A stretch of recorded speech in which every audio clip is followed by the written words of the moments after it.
I'm ready to go. Yeah, let's get started. It's 7 o'clock. I know Karen's got a lot of fantastic information to share with us tonight, so let's get rolling. Yes. Good evening and welcome. This is the last of the 3 webinars that we have for our virtual Foods Judges training series. Thank you. If you've been able to hop on all 3, you've stuck with us. If you had to miss one because of a conflict, the other 2 are recorded and available on that same website where you got tonight's slides. So feel free to go back at any point in time and watch those, or you can certainly review them if you need a refresher. Mm-hmm. We've got a team of folks online tonight. Yeah. Change the slide. There we go. There we go. Sorry, I'm slacking off. You're good. I'm Amy Solek. I'm a Southwest 4-H Youth Development Regional Specialist. I'm so thankful for Karen and the others that are on tonight to help present this. We have Linda Beach, who is a retired extension agent and has judged many, many years and has a wealth of knowledge. Of course, Karen Blakesley with the Rapid Response Center. Nancy Honig is unable to join us this evening, but she's been on the past 2 webinars and has helped monitor the questions in the chat box. So thank you to Nancy from Stevens County in Wild West District. And we also have Ashley Spotty on tonight, who is an extension specialist in family and consumer sciences in the Northwest region. And Linda and Ashley will monitor the chat box tonight. I will try to help keep things organized. But I by no means am probably an expert enough to answer any of these questions. So I'll leave that up to the experts. Karen, I will let you take it away. All right. Thanks, Amy, and good evening, everybody. So glad you stuck with us. If you've, like Amy said, if you've been to all of them, or if this is your first one, we're so thrilled to have you all here. And if there's anybody from out of state, we welcome you too. So just a reminder that those of you from out of state, this is Kansas information. A lot of it is useful for you if you're judging out of state, but just know that other states may have some information and rules that you'll need to abide by there. So, but we certainly welcome your participation in this. And just a reminder, you will be getting an evaluation after this is done. Amy will be sending that out, and we'll also have a way for you to submit any questions that you may still have. We certainly will do our best to get back to you and get your questions answered. Just a reminder that the presentation I'm doing is on this website. I've put it in the chat several times now, so you can use the whole presentation. I know it's kind of long, but there's a lot of stuff on there. This one is a condensed version of the presentation. Might be a little easier to follow that, or just simply listen and take notes as you go along. So however it works best for you. All right, so let's get started because we have a lot of things to cover tonight. As usual, I'm not at a loss of information if you haven't figured that out. So I call this presentation Just Because It Seals Doesn't Mean It's Safe.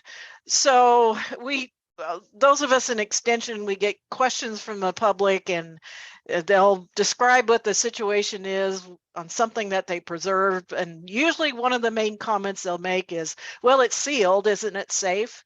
Well, I'm not going to discount that the sealing part is important. It is important, but there's a whole lot of things that need to go right before that jar even seals in order for it to be a safe product. So I am going to give you a really, I would call it the super Cliff Notes version of the science behind food preservation. I don't have enough time to really go in depth. But hopefully the information I give you will kind of give you a little more about the science, because it is important. This particular picture here shows a jar of salsa. This came in through the state fair a few years ago. I put this up here, and if you notice, the jar is upside down. This was a very thick salsa, and it was a recipe that they made up themselves, and then they selected a processing time from another recipe to use for this. That is a real risky idea to do, because you just don't know the safety of the product. What are the parameters behind this recipe that they put together? And it's so thick, you really don't know if the processing time was long enough to get the heat throughout the whole jar. I tried to shake this jar and it would not budge. It was that thick. And so this is really not an acceptable product, not just for the fair, but your own use. So this one, I will say I immediately disqualified it. And I think you'll find as I go through this that I'm pretty black and white when it comes to this, because food safety is the bottom line. So there is a lot of science that goes into home food preservation, and it really does matter. You would think it's just as simple as putting food in a jar and putting a lid on it and calling it done. It really is not. And there is some things that have to be considered so that what you're canning is done safely. So I say this sentence here, that it's not just for the fair. I hear people say, oh, this is what we have to do for the fair. No, that's really an incorrect statement. This is what you should be doing for the fair and for your home use, or if you're giving this product away to family and friends. You want to make the safest product that you can. My goal when I do this, or even when I teach food preservation classes, is to make participants smarter about home food preservation, because the bottom line is food safety. And there are steps and there are reasons behind the recommendations that we put out. So this, just to give you an example, this is a salsa that came into our lab here on campus. And if you can see this, I'll play this a couple times. You see how this salsa is just volcanoing out of the jars. This is a salsa that was made the day before. It was not acidified properly, meaning it did not have any added acid to it, and it wasn't processed properly. And therefore, just within 24 hours, by the time it got sent to us overnight, it was already doing this. There was something in there causing this to grow, and there's a gas forming bacteria in there. I don't know what it was, but it doesn't matter. Salsa should not be doing this. Any kind of product should not be doing this. So I show this to get the point across that you really need to be smart about how food preservation is done. And I'm not just talking about you if you're doing it yourself, but also when you talk to exhibitors at a fair, express that, and hopefully you can get the point across that food safety really is the bottom line with this. And there's many reasons why canning mistakes happen or failures happen. This is some data that we got from Newell Brands. Newell Brands owns the Ball and Kerr brand, and they did a survey back in 2020 of consumers across the country to find out, what their common reasons were for problems that occurred. And this is just a drop in the bucket of the list that they provided. And all of these can be done correctly. And if you see here, 99% of the problems that happen are due to user error. And so all it takes is some education and learning how to do it correctly. This particular jar here, this is clearly mold on top of this. This is the salsa product, and it went bad. And the reason why is because of this little piece of string that got caught between the seal and the rim of the jar. That tiny little string allowed just enough air to seep into the jar to cause this to happen during storage. So mistakes happen. I know that. But all of this could have been prevented just by paying attention to the details. But even this list here, all of this can be taken care of by getting some education. So I want to give you a little science. So when we talk about food safety, we often talk about the different conditions that bacteria can grow in. And we use an acronym called FAT-TOM, which stands for food, acid, time, temperature, oxygen, and moisture. And all of these, or even just a couple of them, can play a role in allowing bacteria to grow.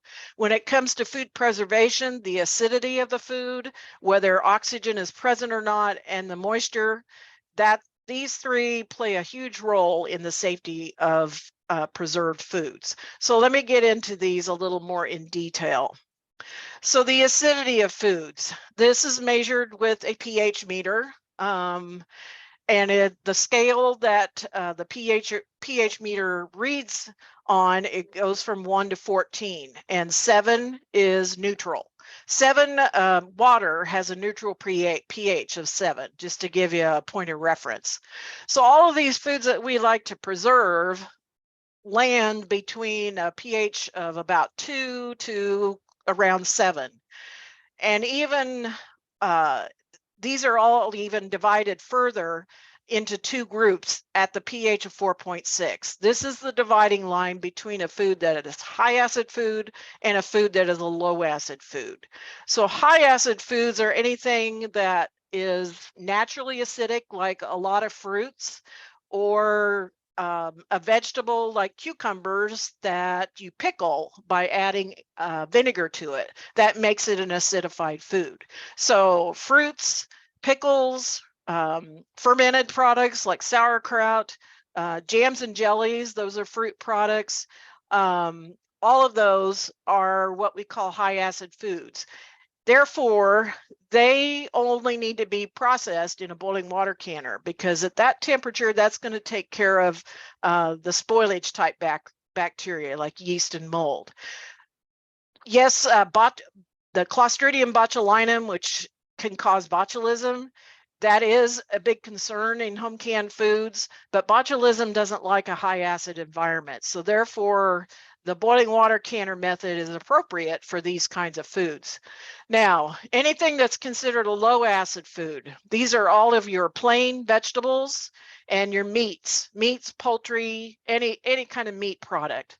All of these must be processed in a pressure canner, because we've got to get the temperature up to 240 degrees. These are the products where botulism could thrive in if not handled properly, or if they're not canned properly.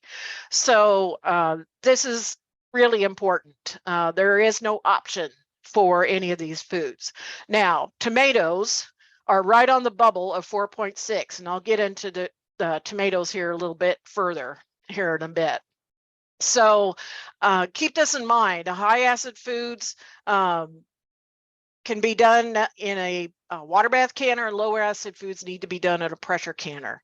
Some of the high acid foods can also be processed in a pressure canner. There are a few that do have recommendations or instructions on how to do that, such as tomatoes, or even like peaches.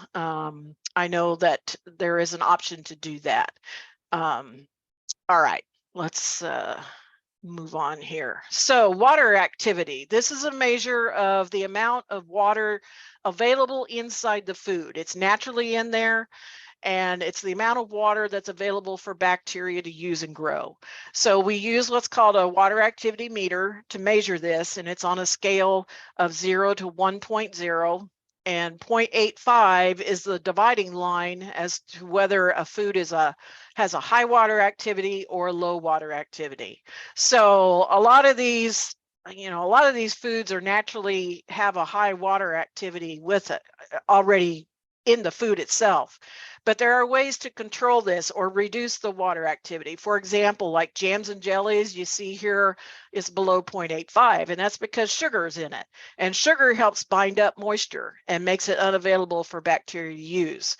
Dehydrating products, you're taking the moisture out of the food. That makes it unavailable for bacteria to use and lowers the water activity.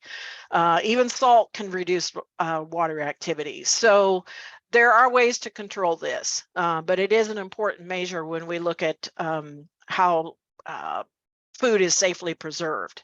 And then oxygen requirements. There's just thousands of microorganisms out there. They're all around us. And there are some that like to grow with air. There's some that like to grow without air. So the ones with air, those are your aerobic.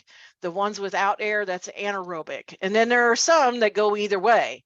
The ones we're really concerned about here is the anaerobic microorganisms, and botulism is one of those. And because we're putting food in a jar and we put a lid on it, pulling a vacuum on it, and that pulls the air out of the jar, that makes it an anaerobic environment. But by processing it correctly and using the right processing method for whatever food you're canning, you'll prevent any problems with botulism occurring.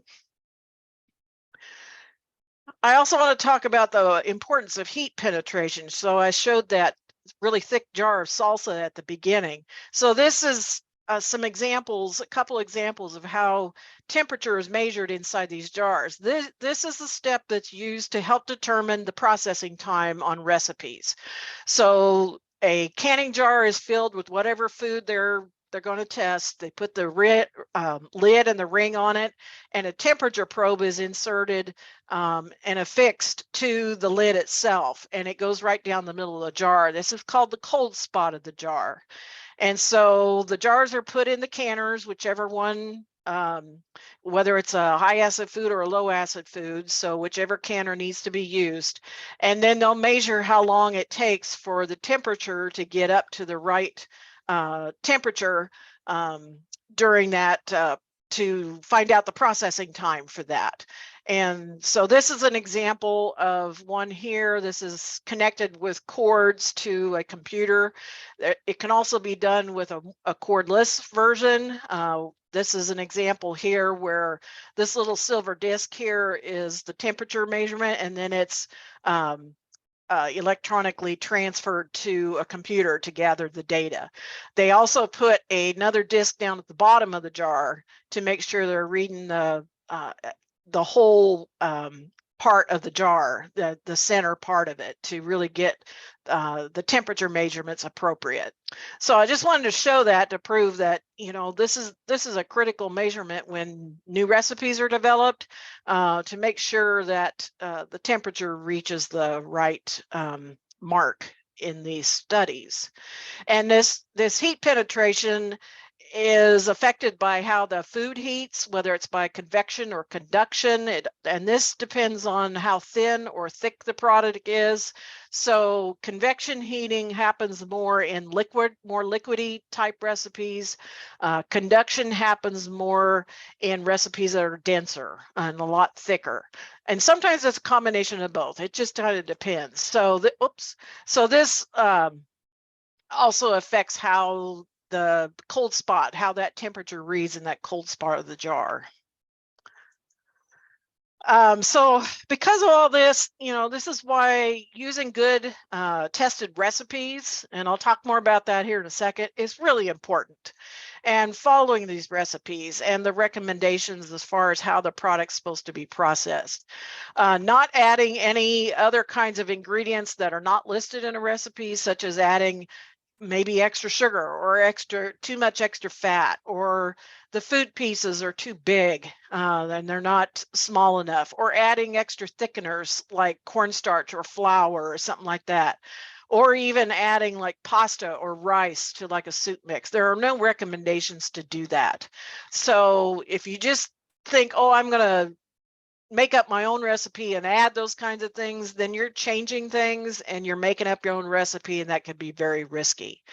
Using the recommended canners, keep in mind that the heat up time and the cool down time all factor into the lethality of how how thoroughly the product gets heated. So you cannot rush this process.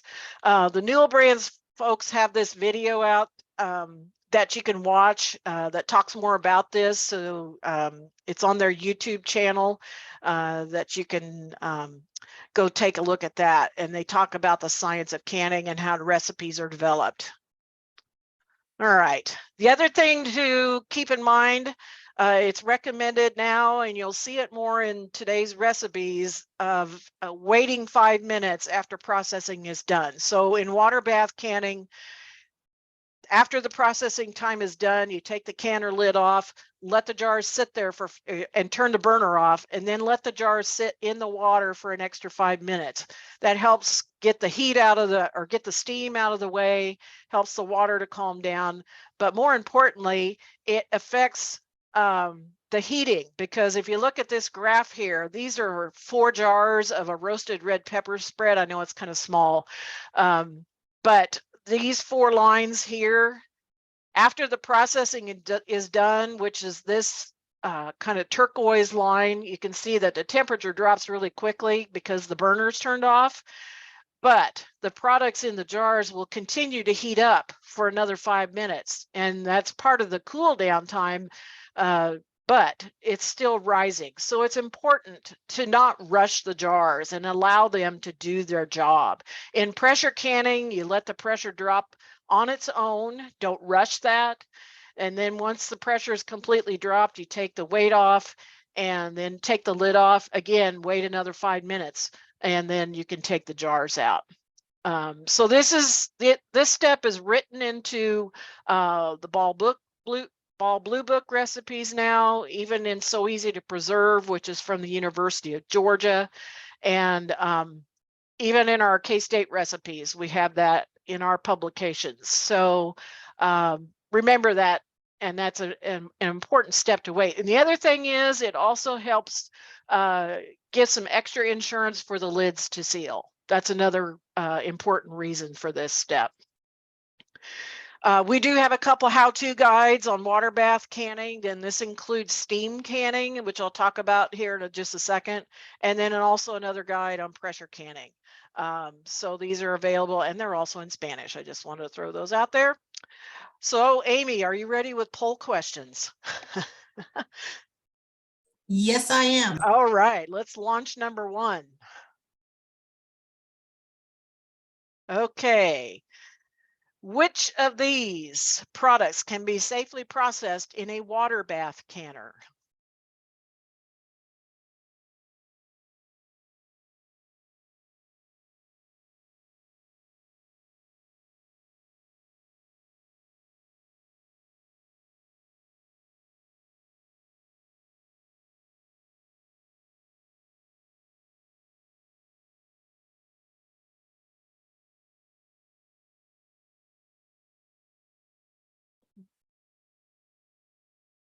You got getting close.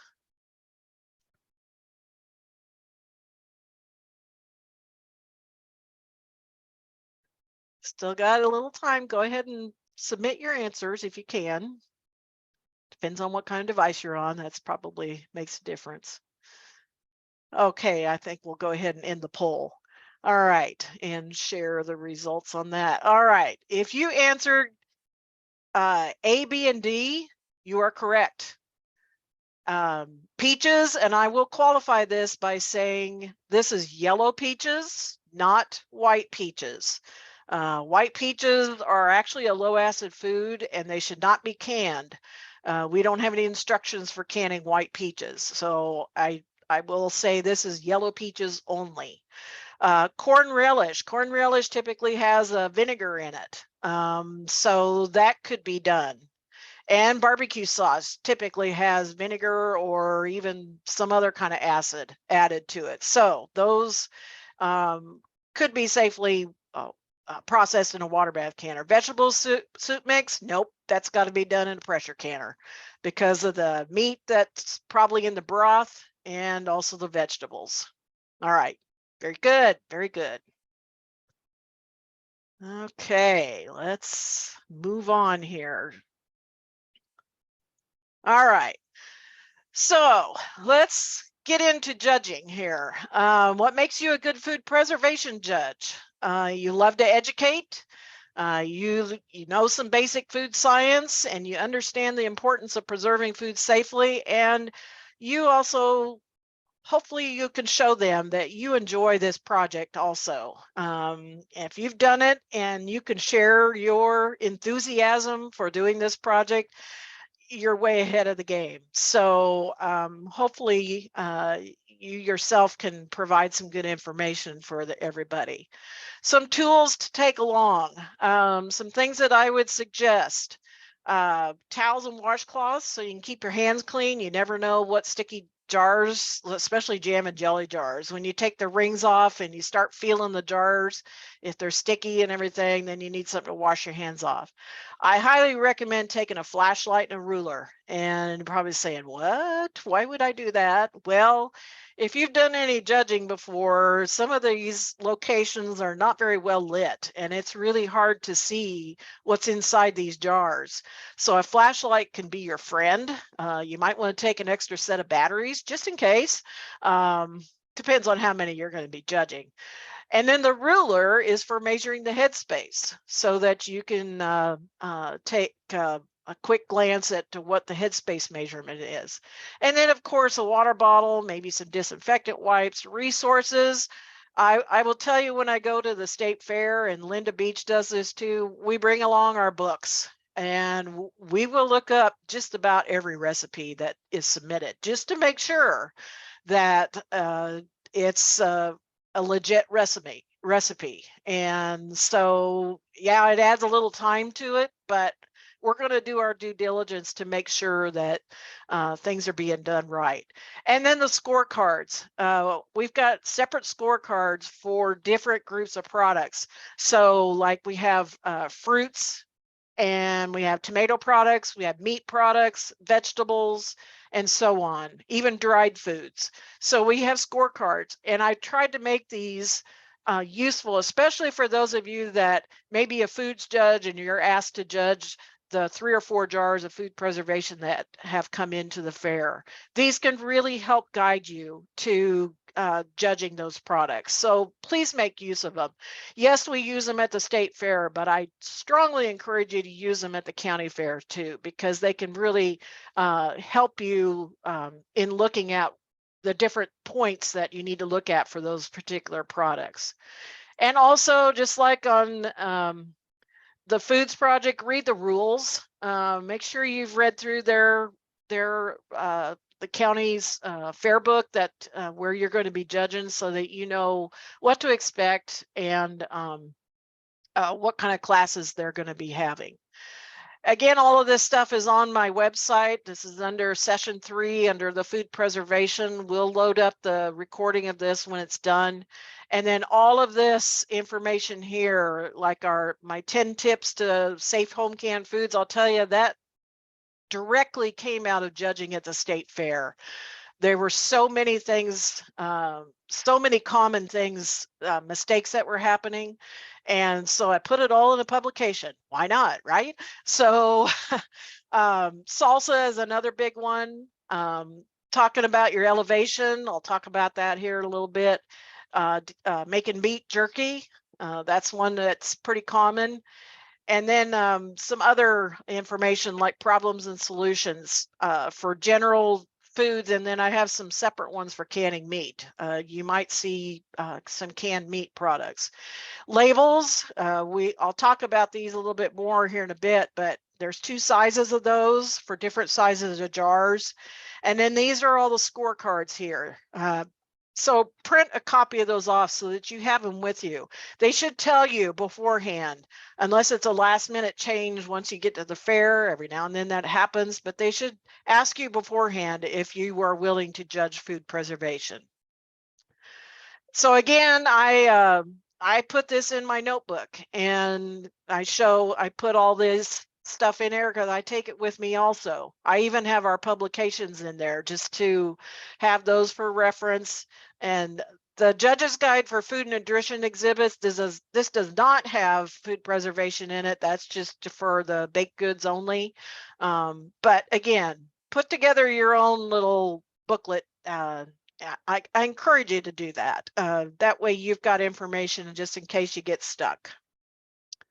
So this is what the labels look like. We ask for a lot of information on here. We ask for even more information on the recipes. Recipes are required. And you'll notice on here, I want to know what their altitude is or elevation, where they can this product. So that goes there, and then the processing time, the canning method, whether it's water bath or pressure, and even more specific on the pressure gauge side, whether it's a dial gauge or a weighted gauge. I want to know that because that could be two different pressures. For weighted gauges, it's either going to be 5, 10, or 15. For dial gauge, it could be, 10, 11, 12. It could be more fine-tuned. So I want to know that. And then, of course, when this was made, and it should be done after last year's fair. So they have a year to get their next year's project done. So again, there's two sizes that are available to put on the jars, and these should go on the side of the jars, and that's fine. So again, that must have a recipe. I want to know where they got the recipe from. If it's a website, they should list that website. How they adjusted for their elevation if needed. If you're below 1,000 feet, you don't have to do any adjustments. But if you're above 1,000 feet or higher, then you're going to have to do some adjustments. The date of the recipe source. If they're using Mrs. Wage's mixes or even the ball mixes or the pectin package inserts, which I don't have a problem using these, that I want to know when they purchased them. Because these do have these can get old, especially the pectin. The expiration date is really important on the pectin. So hopefully they bought this stuff within the year that they're making it. They should be using clear jars. There are color jars out there, the blue and the green and the purple and the amber and the turquoise ones. Even this last year they came out with kind of a rosy pink colored ones. I don't want to see any of those. I want to see clear jars. And that's because it's really hard to see through the jars to see the food itself if you use those colored ones. So clear only. And for jerky, they must list the heat treatment. And I'll talk about that here in a second so you understand that. So again, the judging standards, the scorecards, and then I also have a publication called Food Safety Recommendations for Food Preservation Exhibits. This talks even more about all of this that I'm barely touching on tonight. So take a look at that. Do your homework. That's the only way you can be a better judge, and hopefully this will help you out. So we judge visually. We don't open any of the jars. Now, some people look at me like I'm crazy when I say that, but the bottom line is safety for you. I don't want you trying anything that could be unsafe. You may not know it if you do, and I don't want you to get sick. But the other thing is, if this is a good product that gets a purple ribbon and it's eligible to go to the state fair, that may be the only jar they have. And so that's the jar that's going to go on to the state fair. There are a lot of things that we can look at to judge a jar of food. And so there's, and I'll give you another resource that's a really good resource to help guide you on what to look at. The scorecards can help you with that too. And this is where your ruler and your flashlight will come in handy so that you can see things. And I'll be showing you some things that you get to judge tonight. So again, my little videos, if you were with us last week, my little videos are coming back. And so we'll do some together here so that you can see what I look at when I do these. Problems and solutions. So I've got this one here on the left is a little more, it's got jams and jellies and vegetables and pickles and fruits. It's got all the main produce type products. And then there's also a separate one for meats. So take a look at those, put those in your notebook and take those with you and have those handy and ready to go. This particular resource is from the University of Georgia. The University of Georgia has been the leader in research for home food preservation for a number of years. And they put this publication together a few years ago on judging home preserved foods. And they talk about some tips and tricks on judging visually. And I would recommend that you take a look at this. This QR code here will get you directly to that website. It's also linked on my website, my judging website, so you can get it from there. It's kind of a lengthy publication, but take a look at it and print off the parts that you feel would be important for you to highlight and kind of study over a little more closely, and that should help give you some more information on how to do visual judging on food preservation. So this is some things to consider. Linda Beach and I, we've been the two home food preservation judges for the 4-H department at the state fair the last few years, and we've seen a lot of things. And so we put this list together to kind of help you determine what would be considered a disqualification or what would simply just be dropped a ribbon. So there's several things on here. We've modified this over the years a little bit, added some things, even moved a couple things around, but I think we're kind of settled on this one, unless something shows up this year that we don't know about. You never know. So, but this left side, the disqualification, these are some pretty major things. If we don't see a recipe or any label, we have no idea what's been done. And I know at the county level, you get to talk to the kids and you may be able to pull some information out of them. But at the state fair level, we don't get to do that unless they just happen to show up at the right time. And that's happened a few times. But this is important. We asked for this. The wrong processing method, that's a big one. All of these are big. I really can't understate any of these. Moving bubbles. You really don't want to see a jar of food and it's sitting there and bubbles are moving on their own. There's something fermenting. There's some gas forming in there, and there's some kind of bacteria causing gas formation, and it's growing. Not using paraffin wax on sweet spreads. I don't think I've seen that for quite some time. Paraffin wax is not a recommended method anymore because actually it'll probably make your jams and jellies mold. And actually wax is not food grade, so it really shouldn't be used anyway. Again, no alcohol. I talked about this last week with the baked goods. We don't want to see any alcohol. I don't want to see it in these products either. And then here on this side, some things that it's not a huge food safety problem, but more of a quality issue. And so this has a list of things here. I'll talk about Fancy Pack here a little bit to give you an idea of what I'm talking about on that.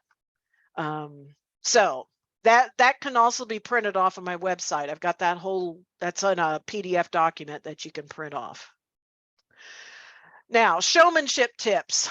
While these are not critical for food safety or quality, these could affect the final placing. And a lot of these things I really don't get too harsh on these things unless we're getting down to picking like a grand or reserve champion, for example. You know, these are really not a food safety problem, but these are some things, you know, I like to tell kids, you know, if I ask them if they show animals and, you know, they gussy up those animals and make them look their best. Well, these jars of food should be looking their best too. It should be the same thing. There are some showmanship tips and things to consider on that. So these should be noted. And so that they know you saw it, that this happened. Recipes. So we have a list of recipes and we've got them in the state fair rules. A lot of counties have taken the entire state fair rules and put it in their own county rule book in the fair book. And if you don't see that, this is where it is. It's on the state 4-H website under events, activities, and fairs in the Kansas State Fair. And you can scroll down and get to the Kansas State Fair handbook and specifically to the food preservation section. So you can take a look at those lists, and I'll talk about a few of these here. And again, we do not want to see people making up their own recipes, their own homemade recipes, and then applying processing recommendations from recipe tested sources. I've seen that happen, and that's not the right thing to do at all, because you still don't know if that's the appropriate processing recommendation for whatever kind of product it is. So for recipes, these are my go-to sources. The USDA Complete Guide to Home Canning is kind of the foundation for food preservation in general. This is just kind of the basic recipes, but they're good recipes. And all of those recipes are in the University of Georgia's So Easy to Preserve book. They also have a website called the National Center for Home Food Preservation. So the recipes that are in this book are also on their website. So these are kind of the two foundations of recipes that I recommend. We also have publications with some recipes in them, but I will tell you, the recipes that are in there mainly come from the USDA guide or So Easy to Preserve, or there's a few from the Ball Blue book. The Ball Blue book, I have to give credit to the Ball folks. They're one of the better ones as far as testing recipes. I am on an advisory committee with some other state specialists across the country for the Ball group, for those folks, and we're doing our best to keep these folks in line and keeping up to date and making sure that they're providing good, sound, safe information through their recipes and their recipe book. This book up here is also a Ball resource. It's called the Complete Book of Home Preserving. They updated it in 2020. And so when you go to look at the recipe list in the State Fair, the Ball Blue book that we recommend is only edition 37. That's this one. It should look like this. And so we don't recommend anything any older. I'm trying to get people to get up to date on using good current recipes. This one here is from Penn State. I think it's a good one. They kind of combined the So Easy to Preserve and the USDA guide and kind of created their own book, but everything in there is good sound, good information. And I don't mind the Sure-Jell recipes, the packet inserts. It's simply following their directions and making sure you measure things properly so that the jam or jelly turns out right. Also, there is a 4-H curriculum that has recipes in it too. This is off of the National 4-H website, but it's linked on the Kansas 4-H website. And so there is this curriculum series on boiling water canning, drying, pressure canning, and freezing that hopefully a lot of 4-Hers are using. So you might see this as a resource. I don't have a problem with that either. So again, on the Ball Blue book, this just kind of shows you a lot of all the old ones actually that they've put out over the years, but this is the only one, edition 37. I do know that they will be updating this next year. So edition 38 will be coming out in 2024.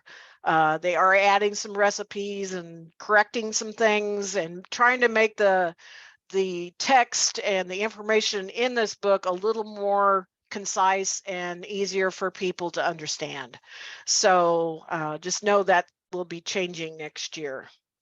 These packaged mixes, I talked about these briefly a little bit ago about Mrs. Wages, or Ball has 2 or 3 of these packaged mixes. You have to follow their directions and you cannot deviate from their instructions. I see the salsa show up quite often, and I know on the salsa mixes that the canning instructions say to water bath it for 40 minutes. That's what needs to be done. Oftentimes I see people cut that in half. You cannot do that. I will disqualify it. So follow their directions. You know, I like these mixes because they're easy. It makes it easy to use. You don't have to buy a whole lot of spices and things. All you need to have is the produce and probably some vinegar. And so all of these products are water bath products, by the way. None of these are pressure canning. So I don't have a problem with them. Just follow their directions. All right. There's also, I kind of want to mention these also, Oregon State and Colorado State have a couple apps that can be downloaded onto your mobile devices. They are free and they follow the USDA recipes. What's cool about these is they will force you to put in your elevation where you live, and the apps will automatically adjust the recipes to accommodate your elevation. So that's really kind of cool, slick little feature that it has. And it will also force you to check mark different steps throughout the process to make sure that you're doing everything, and kind of helps remind you, oh yeah, I need to do that, or whatever it is. So these are kind of fun to use too. On my website, besides the judging at fairs, I have a whole section on food preservation where I've got recipes. And there's all our publications over here on the right, links to other universities. I don't have a problem with them because they may have some products that we don't have here in Kansas. And so, so there's a lot more information on this particular website. I do want to mention some unsafe sources. There's a lot of bloggers out there that may be doing a blog on food preservation. Be careful about those because you don't know if they're using a tested recipe or if it's one they made up. Pinterest is another one that's just a little scary in this particular area of food and food preservation. Old recipe books, like old church cookbooks, I'd be careful about those. Some recipe magazines may not be adequately tested. And so stay away from some of these. This picture here in the middle is somebody canning bacon. Why would you do that to bacon? Bacon doesn't deserve this. I just have to say that. I just don't understand this one. We have no recommendations to do this. I've never seen anything like this. So this is somebody making this up. So be very careful about these kind of sources because you could end up with foodborne illness, and I really don't want anybody to have that. Another example of a untested recipe, this is a marmalade, which should be pretty harmless, but down here it says fill the jars, wipe the rims and threads, cover with the two-piece lid, screw the bands tightly, invert the jars for 5 minutes. We don't recommend that at all. And then after the jars are cool, check the seals. Nothing, or there's a little star here. It says follow water bath method recommended by USDA. Which one? What is it? So this is really not a good recipe at all. Be careful of that. Be careful about that. Another one that showed up in a newspaper here in Kansas that I saw, this was on Salsa. The problem with newspapers these days is a lot of them are owned by a bigger company. So this went out in multiple newspapers across the state and probably in other states too. And they were talking about salsa. And one thing about salsa, if you see this picture here, this looks like a quart jar. This looks like a pint jar. There are no salsa recipes out there to be put in anything bigger than a pint jar. So that's a big problem right there. But the recipe itself said to, let's see, they heat up the salsa and they put it into a warm sterile jar, screw on the lid, and then they seal as they cool on the counter. So nothing is said about putting this through a water bath canner at all. I had a huge problem with this, and I tried to get a hold of somebody to write a correction. And the only paper that I know of that did put a clarification on there was in the Salina paper. And they put it down in a little corner of the inside page where probably nobody saw it. So, but I have to give them props for at least doing it. And so, yeah, it's that one really got me going. Whew, that got me going. So be careful about that. All right, I'll get my circles out of the way here. I don't know if you've seen these, but somebody might show up with these. These are from Mrs. Wages. They're called a one-step pickling brines. They only make 1 pint. They are only for the refrigerator storage. These should not be used to can anything. It's just like a marinade is what it is. So I just wanted to make you aware that this is out there, but it's not for canning. Also, there is this pickling vinegar base that's out from Heinz. Heinz is a very reputable vinegar source, but it is already diluted with water and it only has a pickling vinegar strength of 2.5%. That's not what we recommend. We recommend a vinegar of 5%. And so I would only use this for refrigerator pickles. Now, they do say on their instructions, great for both traditional canning recipes or quick pickling recipes. I'm a little concerned about this. And so if you see this, just use it for refrigerator pickles. You know, pickling recipes vary whether you take the 5% vinegar and add water to it. There are some recipes that are straight vinegar only. So using this in that particular kind of product would be dangerous. So I just want to make you aware of that also. All right, Amy, let's put out question number 2.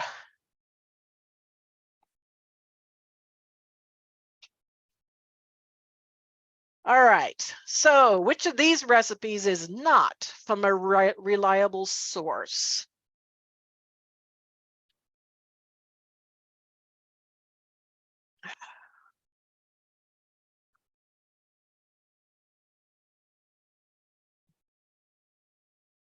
And by the way, C says reduced sugar peach pineapple spread. That's from the Preserve Smart app, in case you can't see the whole line.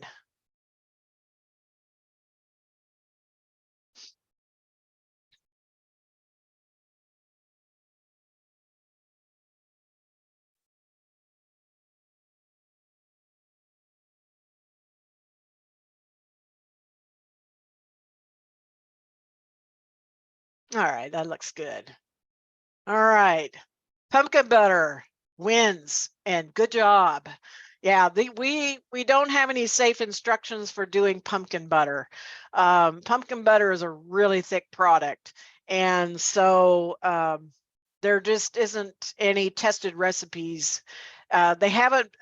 The ones that have tried to come up with a recipe, they can't come up with consistent results to give a good recommendation of a processing time for this kind of a product. So we just don't have anything that we recommend for making pumpkin butter.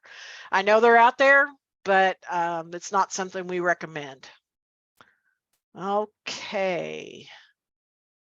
All right. So hopefully everybody saw that. Yes, pumpkin butter. Very good. All right, so let me get into some other things here. Types of jars. So they should be using either regular or wide mouth canning jars. The size should be a 1/2 pint up to 1 quart size only, depending on what recipe they're using. You should never use a jar larger than what is stated in the recipe. I already mentioned the salsa earlier, but that's where we usually see this, is salsa recipes are pints, and you should never use a jar bigger than that, because then you've got a larger amount of product and you really don't know what the processing time should be and whether or not the pint recommendations is adequate for a quart size jar. Sometimes it is, but when we don't have any proof of that, I'm not going to approve of that. So it just cannot be done. You can go down in a size of jar. So if you wanted to use like a 1/2 pint jar, then you would use the processing time for the pint jars. So you can go down in size, you just can't go up. They should be clean. You shouldn't see any damage. Again, no colored jars. Hopefully we don't see any mayonnaise jars. Mayonnaise doesn't even come out in jars anymore, or glass jars. And actually not just mayonnaise jars, but even reusing like spaghetti sauce jars.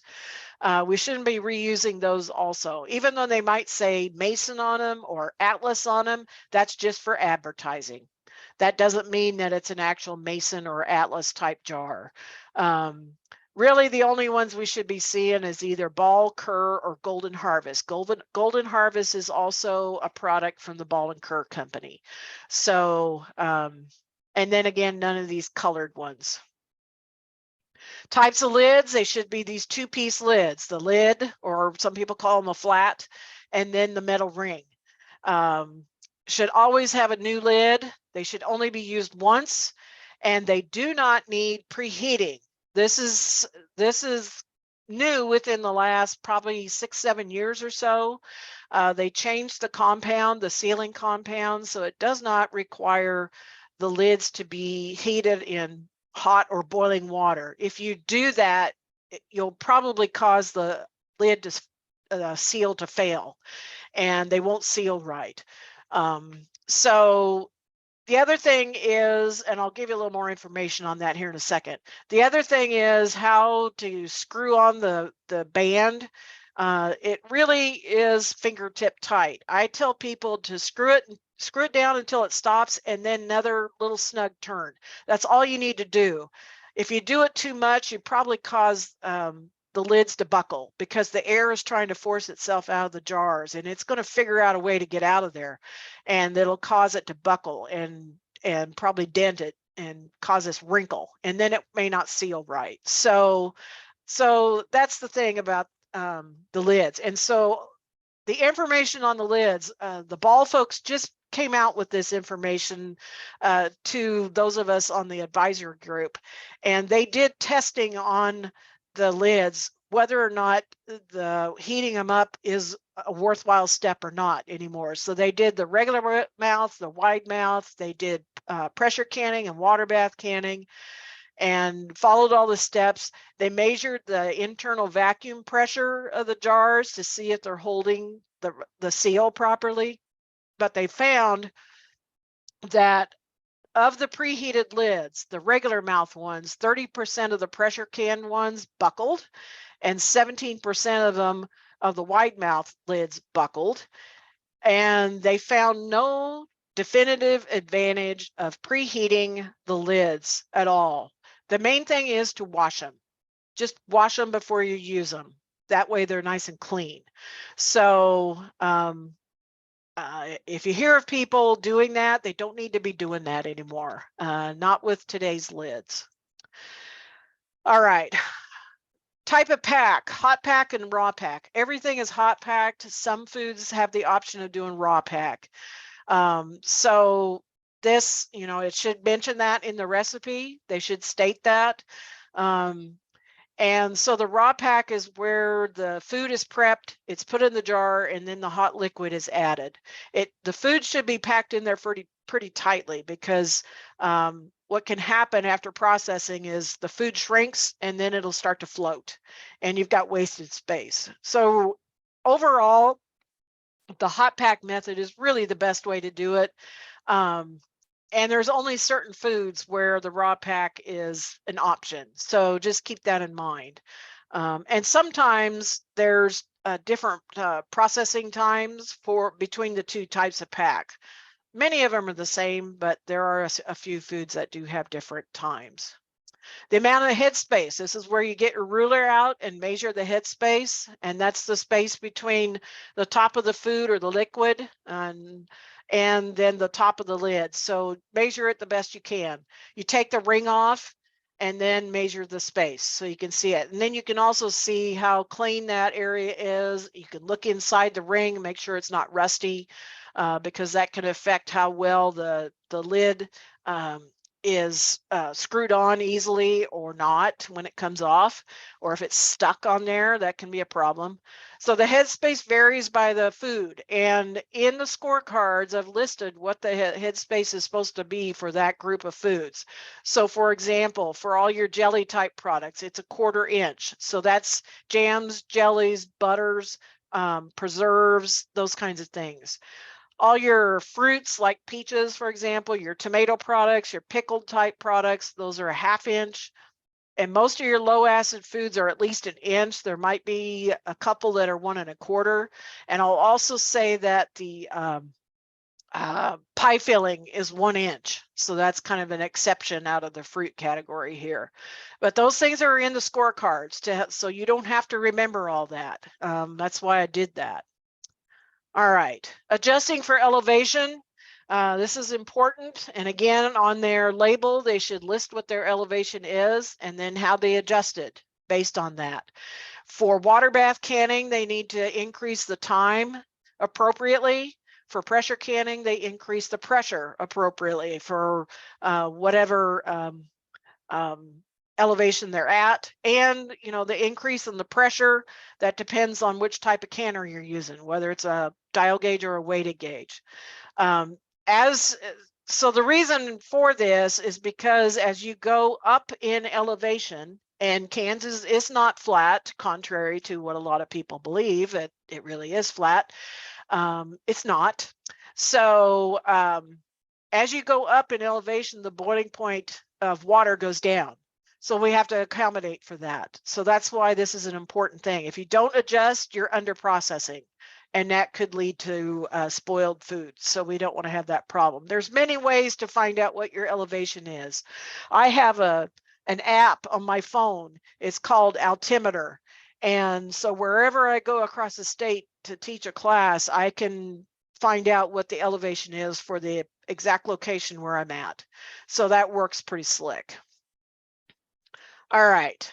And then this just gives some examples on how to adjust for elevation. So this chart here on the left, this is from the Ball Blue Book.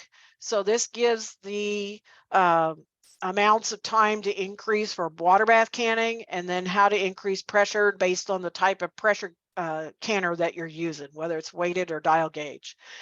And then these charts over here on the right, this is from the USDA recipes. So they've got it broken out like this for water bath canning, and the increase in time for each group of elevation. And then same kind of thing for the dial gauge and the weighted gauge. Just remember, if you have a weighted gauge canner and you're above 1,000 feet, you are always going to use at least 10 pounds, maybe even 15 pounds of pressure. This particular, I don't remember what this product, oh, this is Peaches. So in that one, they can use 10 pounds of pressure, but a lot of them are 15 pounds of pressure. So that makes it easy to remember. Canning equipment, I'll briefly touch on this. So I've been talking about dial gauge and weighted gauge. This picture here on the right, this front canner, this is a weighted gauge canner, and this is the weight. You'll either have a weight that's a 3-piece. This would be like on a Presto canner. It has a stem and 2 donut rings that fit on top of that stem to make it either a 10 or a 15 pound weight.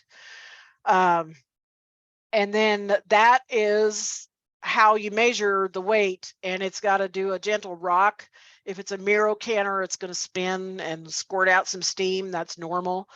On the dial gauge canner, you're measuring the pressure using the dial gauge.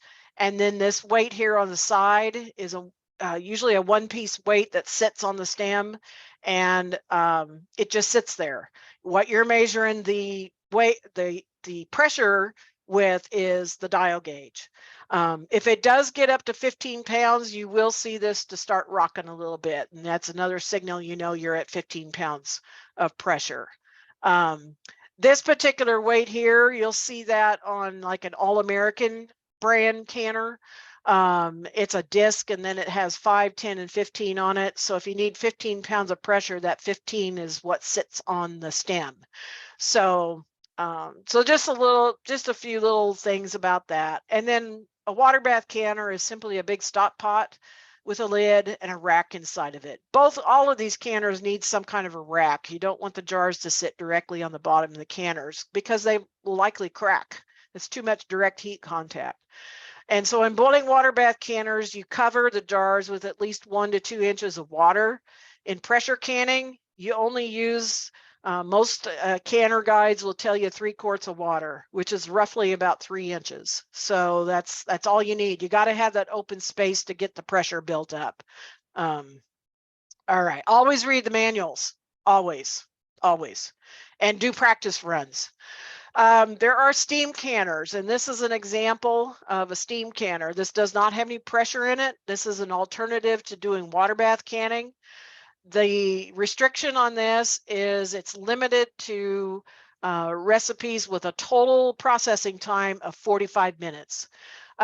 After that 45 minutes, you'll likely run out of water because there's only enough water in here to cover the rack. And then the rest of this under the dome is to generate steam. So, whoops, sorry about that. So this is an alternative that maybe you'll see show up. I personally haven't seen this, but they should tell you if they're doing this, just in case. But it is in our water bath guide. Steam canning is in our how-to guide on that. There's also this appliance that's out. This came out here within the last couple of years. The Presto folks developed an electric pressure canner. It's also a water bath canner, except for quarts. You cannot water bath quarts in this. It's not big enough, not tall enough. But you use it just like the stovetop ones. Well, you can use, let me change that. You can use any recipes that you would put through the stovetop canners. So this is a pretty slick deal. And you might find that some of the kids might be using one of these because they've been very popular. It's a pretty cool deal. They got to follow their instructions on how to use this in order to get it set up right and how to run this. So if they're using this, hopefully they will tell you that they're using this type of appliance. So you can learn more about this. This QR code will take you to this document here about these electric pressure canners. You will see on their information that it talks about meeting USDA guidelines. That's because they used USDA recipes to develop the technology on this. It's not tested by the USDA. USDA doesn't do any testing on any kind of appliances. They don't even test recipes anymore. That's done by us at universities if we can get money to do it. And so, anyway, this particular appliance is based on temperature. One thing that's kind of cool about this, on the pressure canning side, it automatically adjusts for your altitude. It does not do that on the let me start over. On the pressure canning side, it will automatically adjust for your altitude. On the water bath side, you have to manually increase the time for whatever recipe you're canning. So that's kind of a cool feature that they have, especially on the pressure side. So anyway, I have one of these. It's pretty cool. I've been using it in my classes, and people have kind of gotten a kick about seeing these. These are some methods that should not be used. They should not be using these electric multi-cookers, also known as Instapots. That's usually what everybody has. I don't care if it has a canning function on it. They should not be using these because they do not reach the proper temperature for safe canning. So all of these, none of these should be used. And I put these up here because people have done them.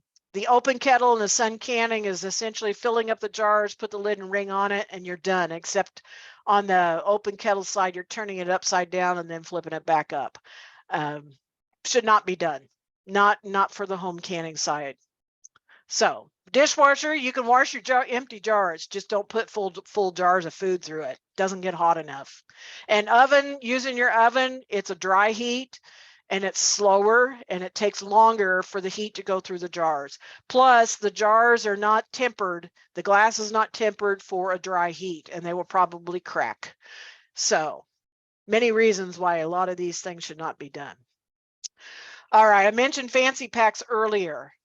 There are some that feel like doing this is going to get them the top ribbon. I will tell you, if I'm judging it, it's not because this really is not necessary unless the recipe says you can do it. And there are a few that are.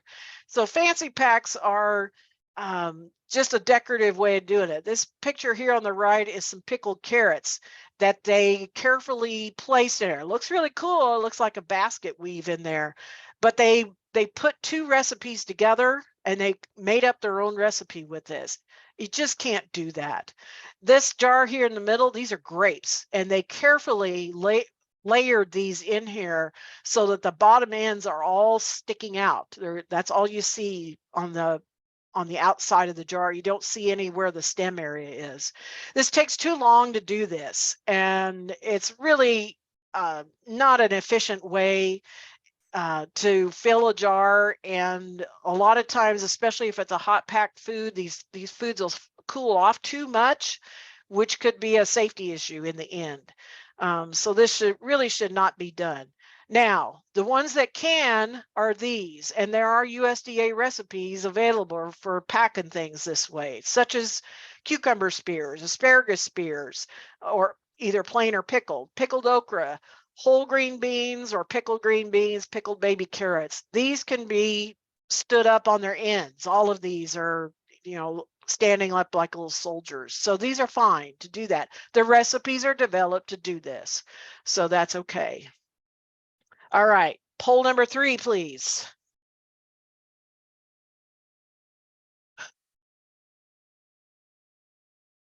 All right, altitude. So if I live in southeast Kansas, where the altitude is 900 feet, but I went to my grandma's house in northwest Kansas, where the altitude is 2750 to can food, which altitude should be listed on the entry label at the fair when I enter it at southeast Kansas?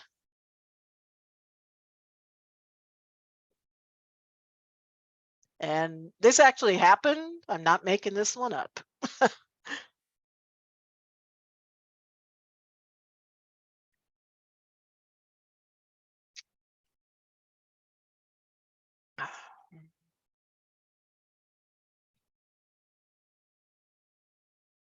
You all are doing really good.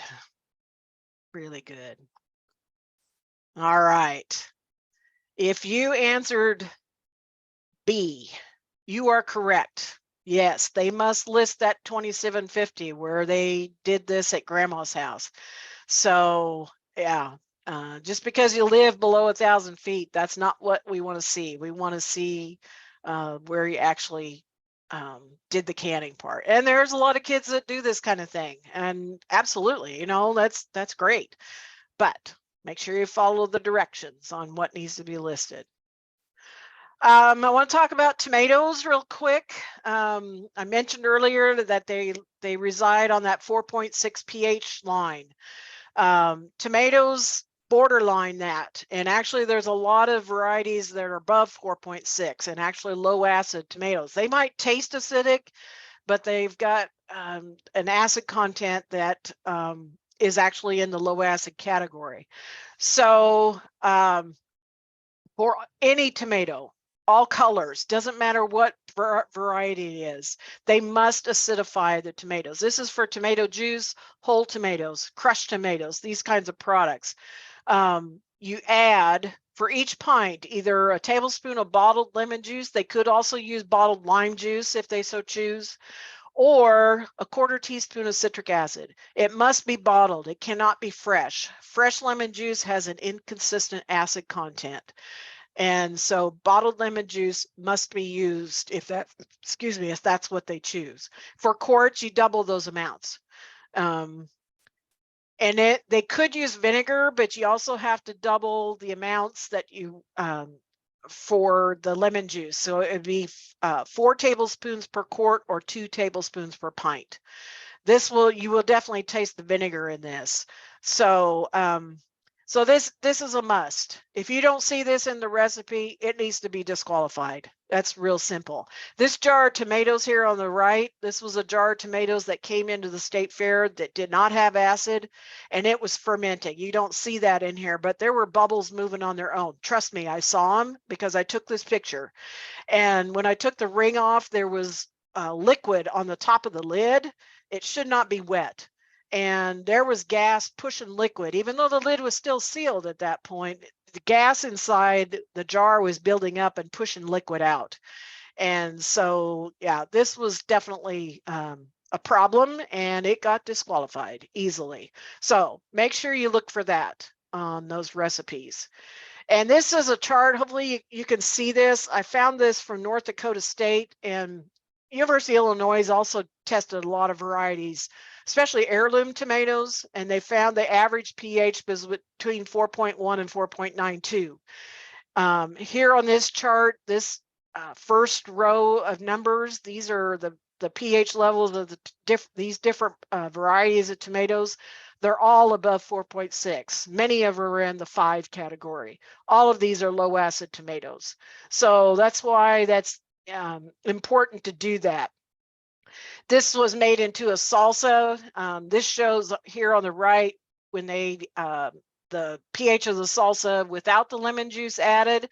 And then in the middle column is with the lemon juice added. And that dropped them all down to below the 4.6 line. So it's important. Hopefully you got my point on that. Just some examples of some things here. This jar of tomatoes has a really big headspace on it. It should be about a 1/2 inch, which is about right here. So this could have been filled up a little more. There's a lot of wasted space here. So I definitely mark that on the scorecard that it could have some more tomatoes in it. This is a jar of tomato juice where it's separated. This typically happens if it's not heated properly. When you're making tomato juice, you got to heat it up really fast in order to stop the enzymes from working. Enzymes can change the quality and texture and flavor and color, but it can also cause this to happen if they're not inactivated properly, and that's done with heat. So this it's safe to eat, but it just doesn't look right. You really should see this pulp all throughout this product. These are some more tomatoes that are really floating. There's a lot of air inside these tomatoes. So these are they look like whole tomatoes, and they need to be squished a little more to get the air pockets opened up so that the air escapes. Got to make sure you get the air bubbles out of the jars. They could even cut the tomatoes in half to make them open up more and actually get more tomatoes in the jar probably. The other thing is on these tomatoes, you have the option of doing hot or raw pack. Raw pack can cause this to happen. And so a hot pack would be a better way to go because you heat them up first and that helps release some of the air out of the tomatoes. Same kind of thing can happen in peaches. So a hot pack is usually a better way to go. If you look on the underside of the lid, sometimes, especially on tomato type products, the acid can cause this darkening and it looks like mold, but it's actually what's called pinholing, which is a corrosion on the underside of the lid. So definitely make note of that. It's kind of sometimes hard to tell whether or not it's mold, but it's usually pinholing. And might be a real tiny defect in the lid, and then the acid gets in contact with that and causes that corrosion to happen during storage. So, so I'll take a look underneath. So that's another good use of that flashlight. All right, let's do poll number 4. So which of these is safely canned? Salsa in a quart jar, green beans processed in a boiling water canner, strawberry jam inverted to seal, or acidified whole tomatoes in a pressure canner?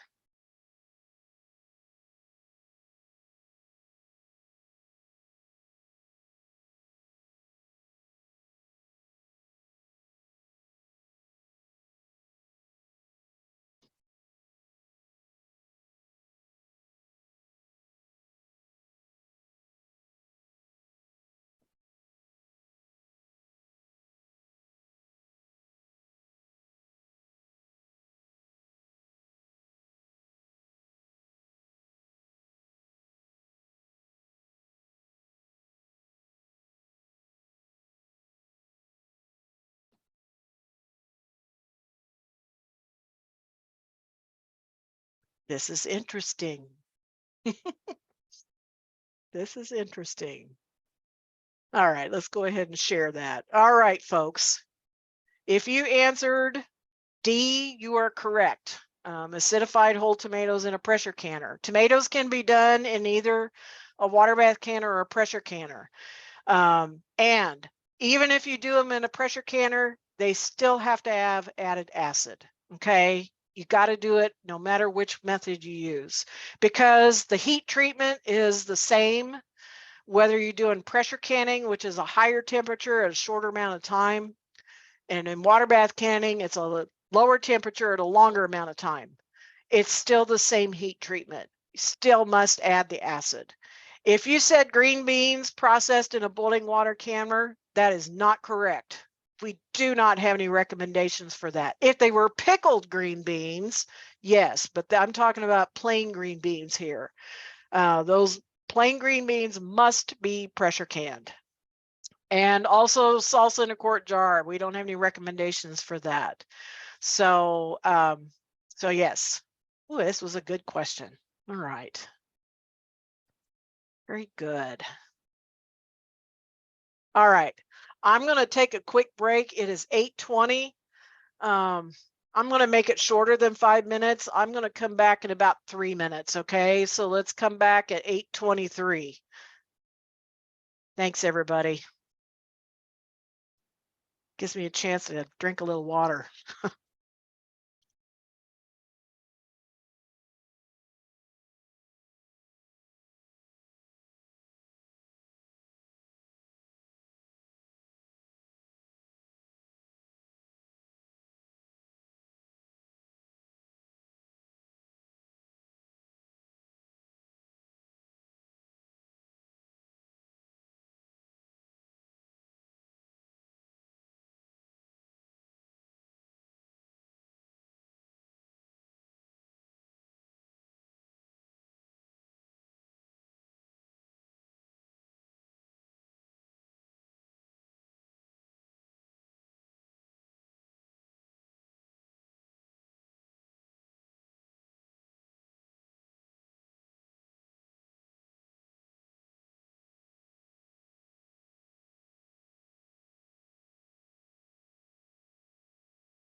All right, everybody, I have 8:23. So I'm going to keep right on trucking here. I do want to address one question. My helpers have been doing a great job answering questions. One of you asked about if you have a recipe, could we test it for you? We could. There is a charge to do that because we do not do it for free. But you're welcome to contact me and we can talk about it. So because my other job is I help run the Kansas Value Added Foods Lab. We work with small food companies across the state to make sure that they're selling safe food products that they want to sell either at farmers markets or direct to consumer methods that they choose, or even in retail markets. So we do a lot of that. And so just get a hold of me and we'll see what we can do for you on that. All right. Okay, let's get into some judging examples here so I can get you all to give out some ribbons here. So the steps in judging and food preservation, always look at the recipe and the label information. Are they giving you everything that we're asking for? Is the recipe there, the recipe source? Did they put the altitude on there? What's their processing time? What pressure canner did they use? Things like that. So always review that. Always check the lid seal. If it's popping up and down, there's a problem, and that should be disqualified real easily because for some reason that lid is not holding the seal. Look at the jar appearance. It should be clean. You shouldn't see any sticky residue from if that jar was used in previous canning, which is fine. There's no problem doing that, but they need to clean it up. Or if there's hard water residue on the outside, you want to comment about that if there is, because an easy fix to that is during the canning process, put a couple glugs of vinegar in the canner water, and then during the canning process, that vinegar will help clean up the jars and the inside of the canners and help keep them clean. Take the ring off, check for any residue, look at the ring, make sure it's not rusty, make sure it's nice and clean, measure the headspace, get out your flashlight and start looking at the contents, and I'll show you some examples on how we do this. Put the jar on its side, rotate it around and look at it. Look for any kind of defects. Look at the consistency of the product. Is it appropriate for whatever product they're using? And always use those scorecards to make sure that you're checking off the different things to look at for whatever product it is. And of course, always provide comments and how to improve. In session 1, we gave you tips on using the sandwich method. Give those positive comments, but also where it needs to improve, and then award that ribbon placing. So let's get going though. We're going to judge some tomatoes here. So these are Italian tomatoes. I also have to shout out to Linda Beach. She helped provide some of these products that you'll see in these videos. A couple of them are mine, but a majority of them are hers. So I appreciate her assistance on providing some variety of different products for us to look at. So this is a recipe from the Ball folks, from the Ball website. And so it's Italian tomatoes. It has a spice blend. And if you look at this recipe on their website, it has different types of spice blends that you can use in this, which gives you some variety on how to do that. So you would use the canning tomatoes and tomato products scorecard. So this is what it looks like. You'll notice on here the headspaces. Recommendations. Please note on ketchup, you might see ketchup. It has a real thin headspace, 1/8 of an inch, which I find really small. If you see 1/4 of an inch, I really wouldn't have a problem with that. 1/8 of an inch is really, really close to that lid, and it may cause the lid to not seal properly. But I will say that 1/8 of an inch is what's in the USDA guide. So, so take a look at what these desirable and undesirable points on this to look at. So here is our jar of tomatoes. So there's our ring. Look at the inside of the ring. Looks pretty nice. It's got a good seal on it. Always press down on it. Make sure it's not popping up and down. Now, also please note these videos were done back in 2020. So just ignore the date on it. But it's good to put a date on it. Let me tell you that. So measure your headspace. We're looking for 1/2 inch. And this is got a good headspace on it. Got a nice bright tomatoey color. It's got movement to it. The chunks of tomatoes look pretty good. I do not see any tomato skins. Tomatoes must be peeled. Bacteria can adhere itself to tomato skins, so just simply washing them may not get it all off. So you must peel tomatoes. That needs to be done. Also, this recipe has added acid to it, so it's been acidified properly and it was processed properly also, if you saw this previous screen. So This is a nice looking, you can see the herbs throughout on it also. Some of them are kind of settled to the bottom, but you know, when you start moving around, that kind of mixes it up a little bit again. So just remember on the date, it needs to be done since the last year's fair. All right, so tell me what ribbon you would give this. Amy, you want to put up the, there you go. Thanks, Amy. So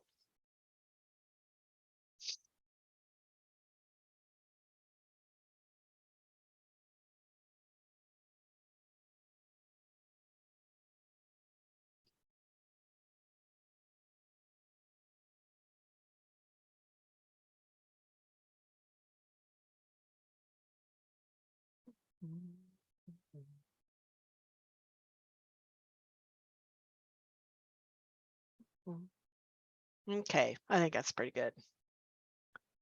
All right. Looks like most people gave it a purple ribbon. We had a few that gave it a blue. Yeah, I'd probably give this a purple ribbon too. That's pretty good. Really nice looking tomato products. So so yeah, that's looking pretty good on that one. Good job. All right, let's move on to the next one. So let me pick on salsa again. I pick on salsa a lot. I do this, it gets abused in my classes. I just have to admit it, but it's popular. And so I want to reiterate this point. Everybody likes their own mixture of salsa, and I get that. But there are also a lot of good tested recipes for salsa out there, and that's really what needs to be used. And even if you make up your own recipe and add some acid like vinegar or lime juice or lemon juice, you may not be acidifying it enough. So you really don't want to run the risk of having bad salsa in the end. So we do have our publication on salsa. Read that over. And again, remember, no quarts, just pints. So this is an example of some salsa, and I point this one out because look at the tomato seeds on these. They look like they're sprouting. And this could be a sign of over mature tomatoes being used, which is not always a good thing. That can really change the acid content of the mixture itself. When they get over mature, that makes them more of a low acid food, even more than if it were low acid to start with. So yeah, we shouldn't really see any tomato seeds sprouting in here. This is another jar of salsa. It's kind of got a more of a yellowy color to it. Maybe the tomatoes were a little underripe, or maybe they got a mixture of peppers like yellow and orange peppers in here.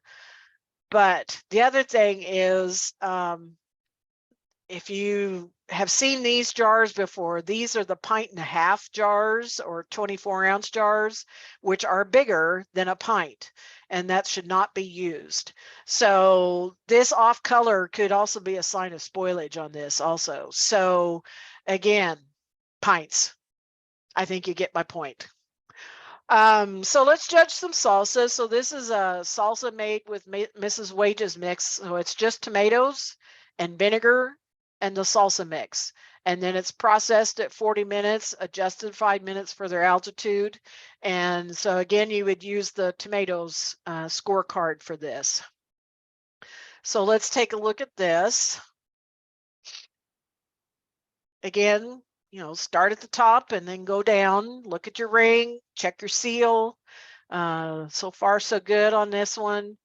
The headspace for salsa is a 1/2 inch. So now get out the ruler and look at that. And this one actually could be filled up a little bit more. This one's just a little bit too much headspace.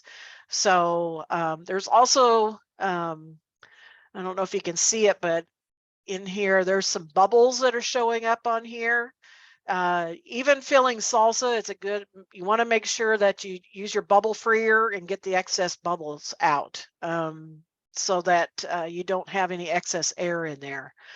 And as you can see, using the flashlight helps you see the product on the inside a little better.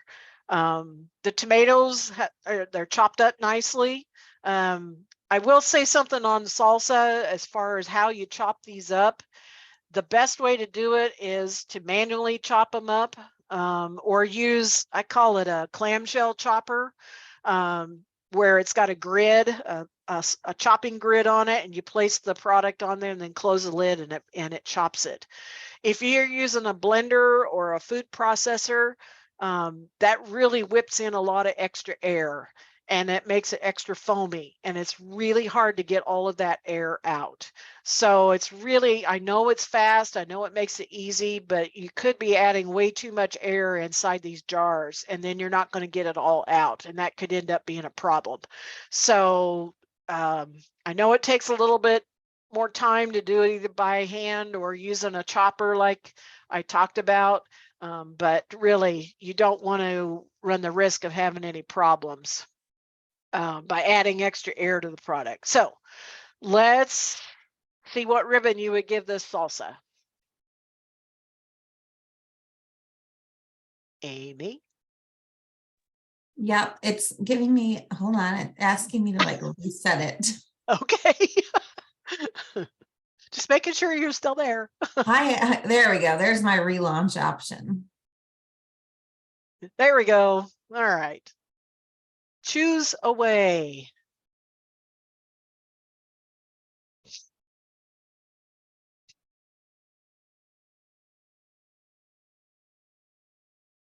Yeah, the other thing nice about those Mrs. Wages mixes, it's got the dried vegetables in there that get rehydrated when you mix them with the tomatoes and vinegar. So it's already got the peppers and onions in it for you already.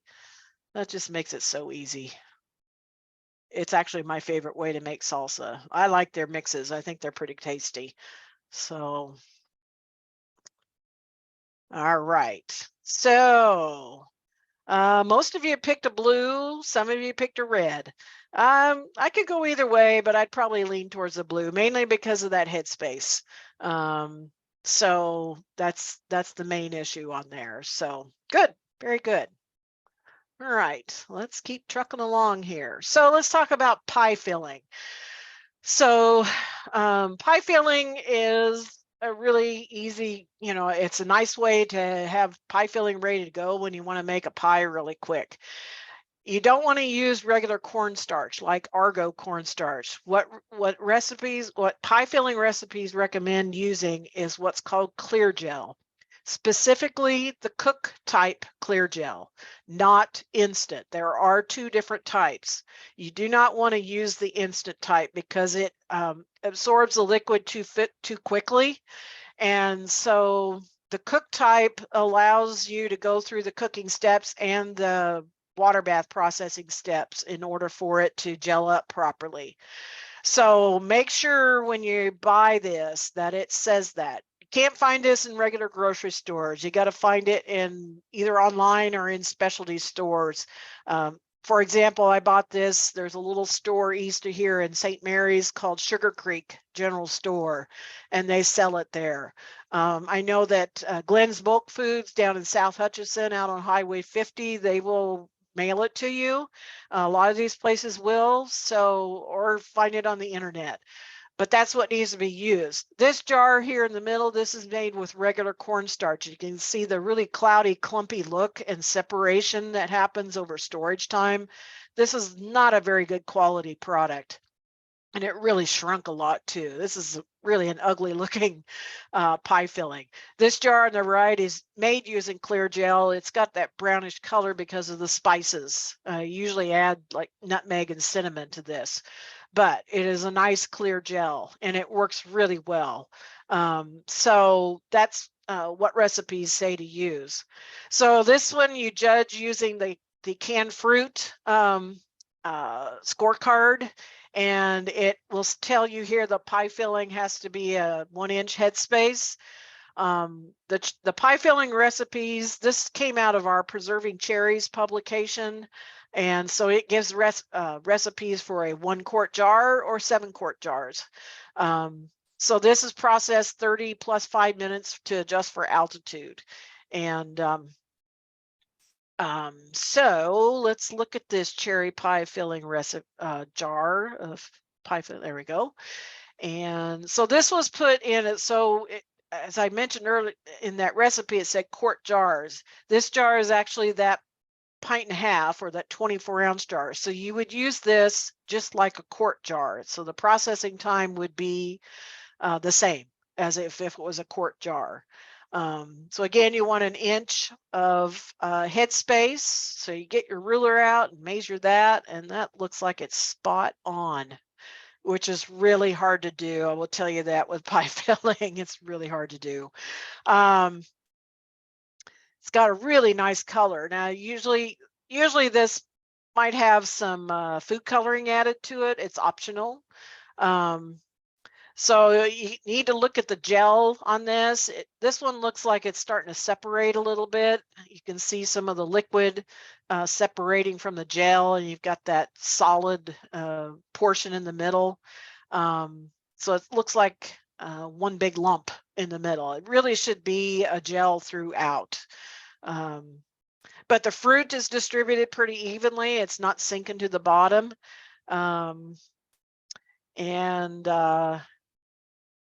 Yeah.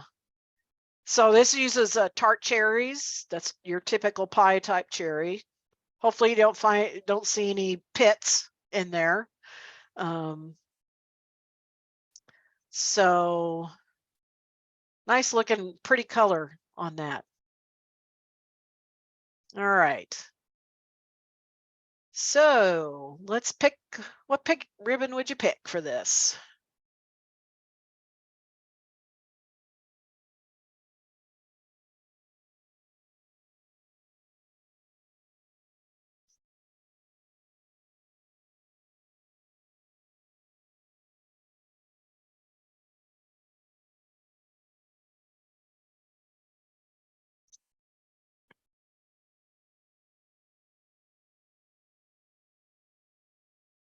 Okay, that looks good. All right, looks like most of you picked a blue ribbon. Yeah, I'd probably go with that.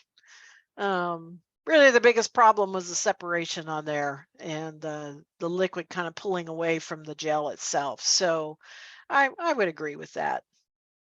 Very good. All right.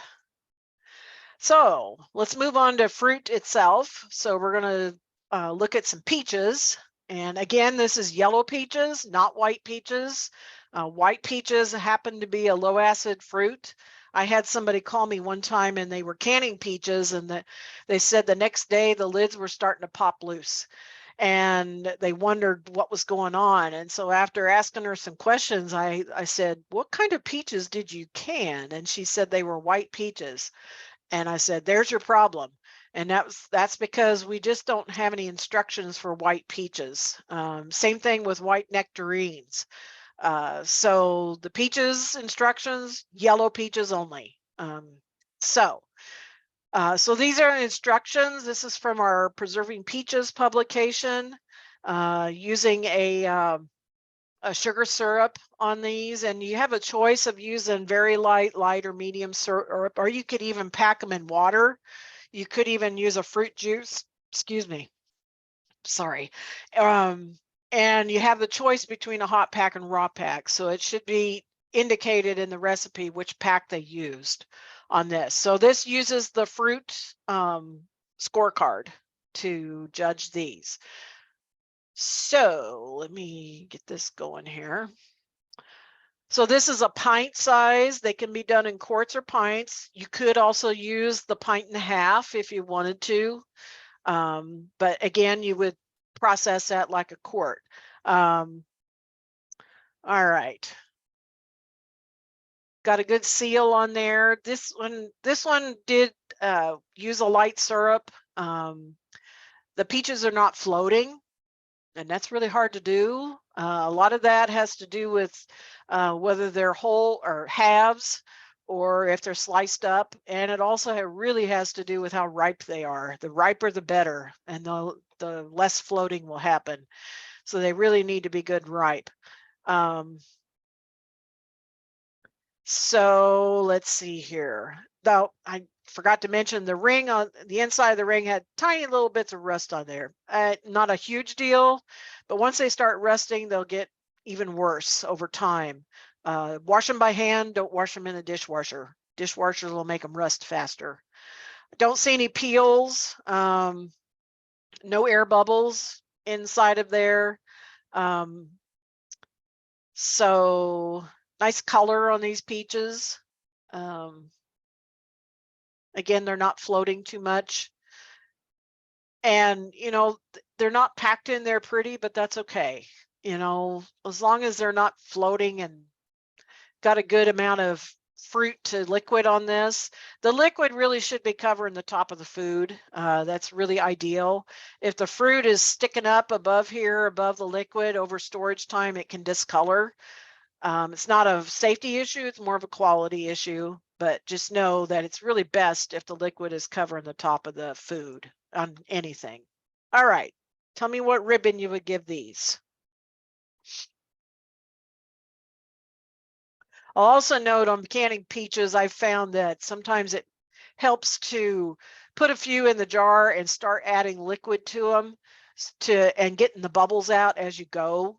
That usually helps with getting a good, nice pack of peaches in the jars. It's my mission to try to get peaches canned right one of these days. So I keep learning too, just like everybody else. All right, and let's share this. So most of you gave this a blue. I would agree with you on that too. So yeah, I think that's a good choice on that. All right, let's keep moving along here. Let's start talking about jam and jelly. So these are some do nots. Again, no wax, because it could make it mold. And what they really need to go through is a water bath canner. I have seen judged one 4-H'er where they put everything through a pressure canner, including jams and jellies. That is not recommended because you can really break the set of that and it'll just fall apart. It's just not necessary. It's too high of a temperature for that kind of a product. No inversion, jar inversion to seal, that's not recommended. When using, especially when you're using regular pectin, you should not alter the amount of sugar or fruit that's in the product. If you do want to reduce the sugar content or even use an alternative sweetener, you have to use the lower no sugar pectins. And there's lots of recipes out there that use these kinds of pectins. But you don't want to alter the sugar content when you're using regular pectin or liquid pectin. And by the way, liquid and dry pectin are not interchangeable. If it says liquid pectin, it's what you need to use. It is a different type of pectin and it's used differently. The other thing is don't double recipes. They probably won't set up. You'll end up with pancake syrup. So don't waste your time doing that. All right, just some examples here. This is a jelly with, it's supposed to be a jam, but a lot of the fruit, this is a peach jam, by the way. There's a lot of fruit floating on this. And there's a lot of air inside of peaches. This just could have used a lot more fruit to fill this up. And so that gets a better distribution. Otherwise, when you get down to the bottom of the jar here, people are getting cheated out of not getting any fruit pieces out of this. And there's too much headspace. It should be a 1/4 inch headspace on this. But this is a 1/2 pint size jar, by the way. It's just a wide mouth. There are some of those out there. This is a jalapeno jam, and I turned it upside down so you could see how it separated. The jalapeno pulp separated out. You got the clear jelly part. This is actually the bottom of the jar. And this is Golden Harvest jar, by the way, which is acceptable. But I also put this picture out there because this also has added artificial green color to it, which typically is in this kind of a product in a jalapeno jam or jelly. But if you're just adding it randomly, like in pickles, that's not recommended. Some people, I've seen that happen. People are adding food coloring to try to hide blemishes or hide that it's old product or something like that. That's not going to work. So unless the recipe says to use it, don't add it. So it's not needed. This is a raspberry jam. This has a ton of seeds in that. And so I think a lot of the seeds, this is distracting. And I'd rather have more pulp than seeds. So they could have run this through a food mill to get a lot of the seeds out. And it also separated a lot too. You can see a little bit of the jelly portion separating out, and it's pretty loose. So this is another advantage of tipping them over on their side to see the set on these. You want to kind of wiggle them. The jam or jelly should have a little wiggle to it. It shouldn't be loose like this and just run, but it also shouldn't be stiff as a board either. That's usually a sign that it's overcooked. So the color on this looks kind of dull too, but really the biggest problems is too much headspace, too many seeds, and a loose set on this, and it's separating.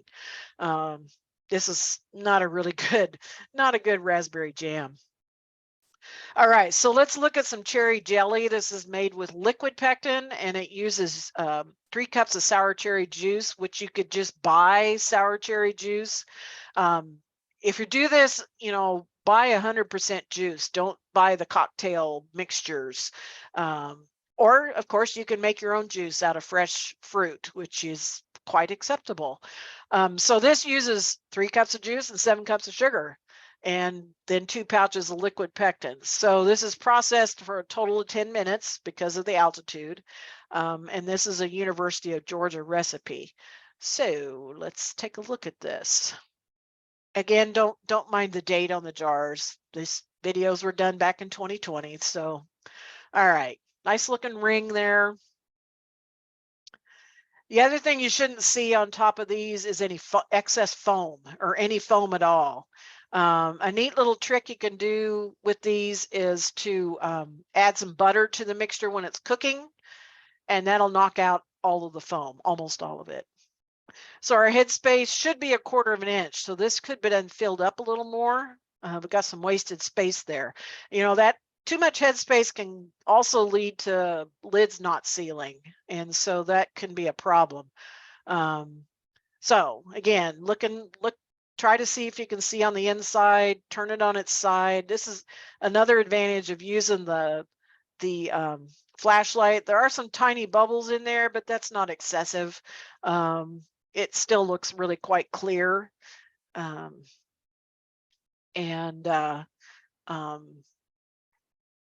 If anything, it might be just a little bit stiff. You should really see a little wiggle in there.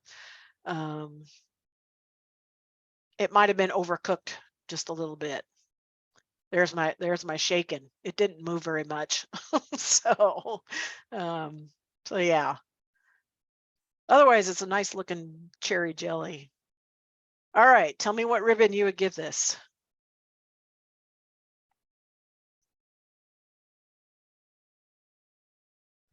While people are voting, Karen, we have a question about pie filling, separating.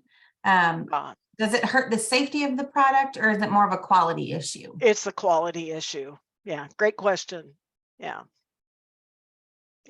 It's mainly the quality of it. And then when you go to use it, how well it's going to reset up again. Might have stirred up to get the juice back into the mixture itself. So, but the safety of it is it's fine. You know, that's not a problem. Great question. All right. So looks like most of you gave this a blue. Some of you would have gone for the red. Yeah, definitely. I would probably do a blue, but I cannot totally get the reds. Again, as I said last week, this is your decision on that day. That jar could be entered somewhere else and they get a completely different ribbon. So it's your judgment on that day. All right, good. Very good. And here we go. Okay, so now we have some spiced plum jam. So this uses some fresh red plums and a little bit of water, because you got to cook the plums to get the juice going and get them juice up and soften up. And then it's got several spices in it, and it uses powdered pectin and of course some sugar in here. And this is from the Sure-Jell package insert, and then 5 minutes were added for altitude adjustment on this. So we're good to go on this. So again, we're using the Sweet Spreads scorecard for this. And headspace should be 1/4 of an inch. Yeah, you notice this lid up here. This is an old lid. You don't see these lids out there. At least I haven't seen them for a long time. So yeah, usually what you see out there these days are your traditional silver lids. They're not even gold anymore. They're all silver, except for, well, I might take that back. Golden Harvest lids might be gold. Don't quote me on that, but I think they might be just plain gold. So, all right. So, but it's sealed fine. The headspace is just a little bit too much. It could have been filled up just a little bit more. So this is a jam product, so it's going to be hard to see completely through this. There wasn't any excess foam on top. The color of this is good. It's got a nice plum red color. No separation on it. Yeah, if you put the flashlight behind it, you can't see through this. So, but you can still see quite a bit more, by doing this anyway. Again, wiggle it, and I think it's set up pretty well. Yeah, not too bad, other than the headspace, but the lid needs to be a newer style lid. All right, let's pick up a ribbon color on this one.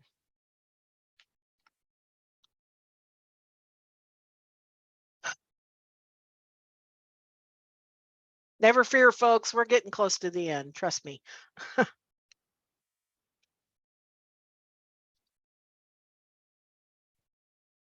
Got to do some vegetables and meat yet. So we're getting close. Actually, a jar of pickle product too yet. So we're getting there. You guys are doing great. Hang with me. All right. So looks like most of you picked a blue. Yeah. Yeah, I would agree with that.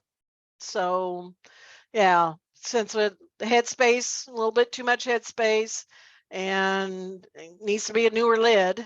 Old lids, if you have a stash of lids, the ball folks recommend 5 years. That's about the shelf life of if you've got a stash of unused lids. So just be aware of that. They do get dried out and they could not seal if you use them that are older than that. All right, let's talk about pickles. So this is a jar of sweet pickle relish. This is not a very good jar. The headspace is way too much. It almost looks like somebody actually opened it up and took some out. I don't think that's what happened. They just didn't fill it up enough. But note the processing time on here. They put on here 2.5 hours. I think they interpreted this as the whole amount of time it took to make this product, which is not what we want to see on here. I mean, they did circle water bath, which is great. They got, when they made it and the altitude, that's all great. But the 2.5 hours, yeah, that's not right. The other thing about this, at the state fair, we look up all these recipes, and this recipe only said 1/2 pint jars in it, and they put this in a pint jar. And so this is not acceptable. And so this one got disqualified. There's many reasons on this one. This is a jar of whole dill pickles, and notice the wrinkles on this. These could be old cucumbers. They sat around too long and they started losing moisture, and they'll start to wrinkle up. And then they get kind of shriveled looking. You can keep cucumbers in the refrigerator for a day or two, but really the sooner the better to can cucumbers to make pickles. And it's also too full. They needed to be cut off a little bit to get the headspace down a little bit. These were practically touching the underside of the lid on there. So yeah, this one's not the best looking pickles on there. These are some pickled beets. And if you notice this white sediment down here, this is because they use table salt. You really should use canning and pickling salt. Canning and pickling salt is pure salt. There's nothing else in it. If you use table salt, it's not a safety issue, it's a quality issue.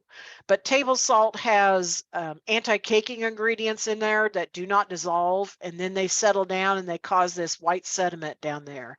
If I didn't know this was table salt, this could also be a sign of spoilage. So it is best to use canning and pickling salt across the board, anything that calls for salt. And speaking of salt, salt is really only needed in pickled and fermented products. Otherwise, it's just for flavor in vegetables and meats. So just a note on that. This is another jar. This is a tomatillo relish that is super thick. It's kind of like that jar of salsa I showed you at the beginning. And it also has too much head space. It should be 1/2 inch, and this was really close to 1 inch. And there's some bubbles. You can see a bubble here. There's some bubbles inside of here, and it's just super thick. So it really should have some movement to it and should be filled up a little more. And then this is a jar. This was a homemade recipe. And what they said was to put any vegetable in the jar, add water, and only 1 to 2 tablespoons of vinegar. Really?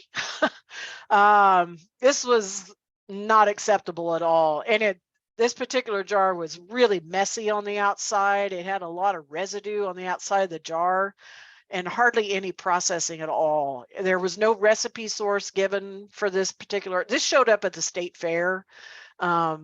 I often show these and people will say, how did they get past the county fair? Well, that's always the question. And so hopefully, I will say over the years, things have gotten a lot better, but there's still room for improvement. And this is one that really should have never made it to the state fair. Nice colors, I will say that, but otherwise, really not an acceptable pickle relish or pickle recipe. All right, so let's look at a recipe. This is a summer squash relish recipe that comes from the University of Georgia. And this uses yellow and or zucchini, yellow summer squash or zucchini squash, onions, and then vinegar, sugar, and some spices in this. This is a really good recipe, by the way. If you've never tried this, it tastes just like cucumber pickle relish. So this is the scorecard. You use the pickles, canned pickled products scorecard for this. So let's take a look at this. So this is shredded using a grater. You could use a food processor to grate it. It does not add, make sure you don't have the blade at the bottom if you do use a food processor. I'll tell you that. All right, the good seal. There is some residue on the top of this jar. It really needs to be cleaned up. Simple as taking a wet rag and cleaning it, wiping it down. And the lid has some damage on the top of it too. The head space or the head space is good. We're looking for 1/2 inch. And it's a nice mix of the yellow squash and the zucchini, and you can see the mustard seeds in there, and the liquid, and it's got some movement to it. Yeah, nice looking jar of relish. It's a great way to use up zucchini when you have an overabundance of it. So shouldn't see a whole lot of air bubbles in there either. Now I rolled it around there a few times. Sometimes that creates air bubbles, but try to keep that to a minimum as much as possible. All right. What ribbon would we give this? Oh, I see somebody has a question about leaving the tails on the green beans. Definitely don't want to see the blossom in, which is where it connects to the stem. But the tails on them, as long as it fits the jar okay, I don't have a problem with that. The pointy tails of them. So.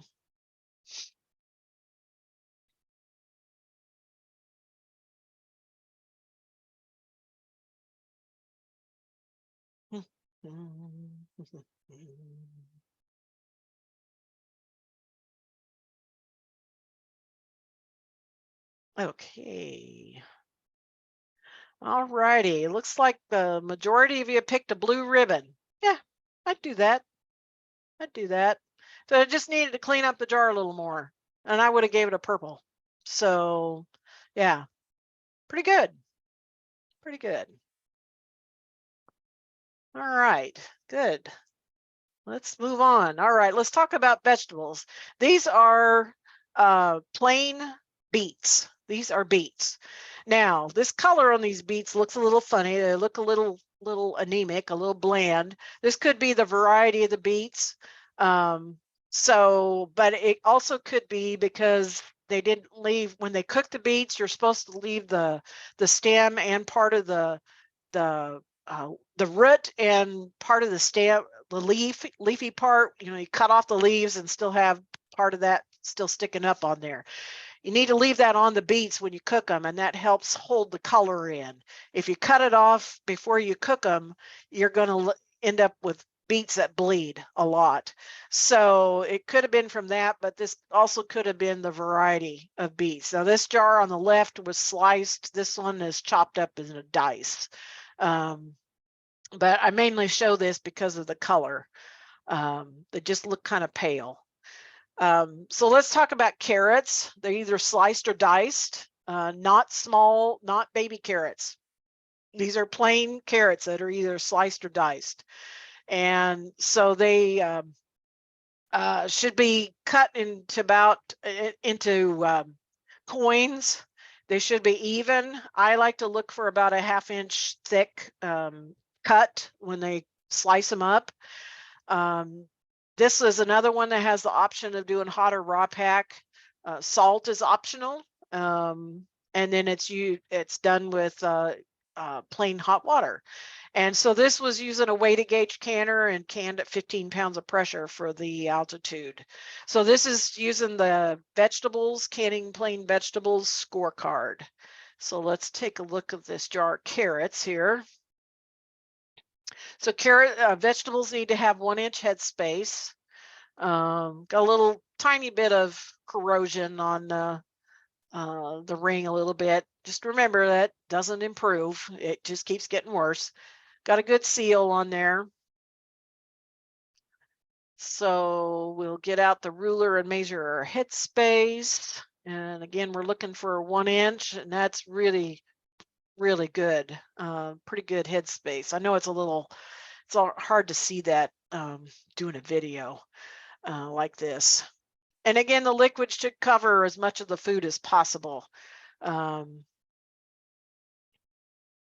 There are some shreds of the carrots in here. You can see them tiny little pieces. This just need to be cleaned up a little bit. And again, tip it over on its side. See if you see anything else that should not be in there. Any peels, any discolorations on the carrots. They should all be uniform in color. No floating on this one. There weren't any air bubbles in there either before I started moving this around. And the pack on this, they weren't floating. Yeah, things shifted a little bit there, but you know, that's going to happen when you start moving around like that. All right, so let's give this one a ribbon. All right, question about pickled beets. They have 1 inch headspace.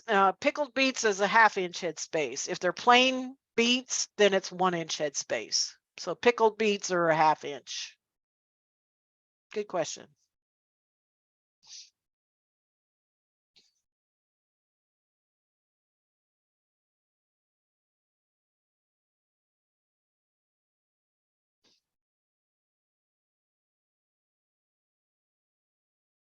All right, cool.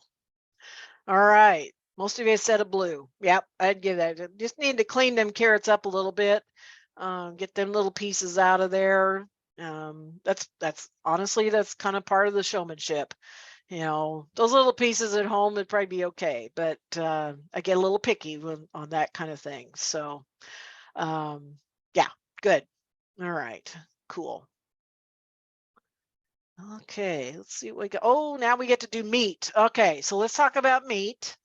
So this is an example. These two jars are beef chunks.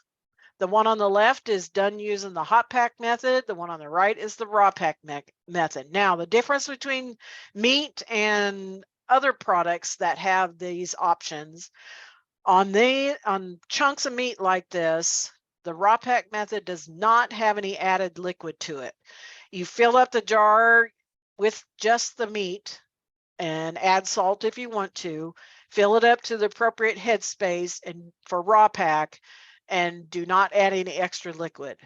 In the hot pack method, you actually pre-cook the meat partially.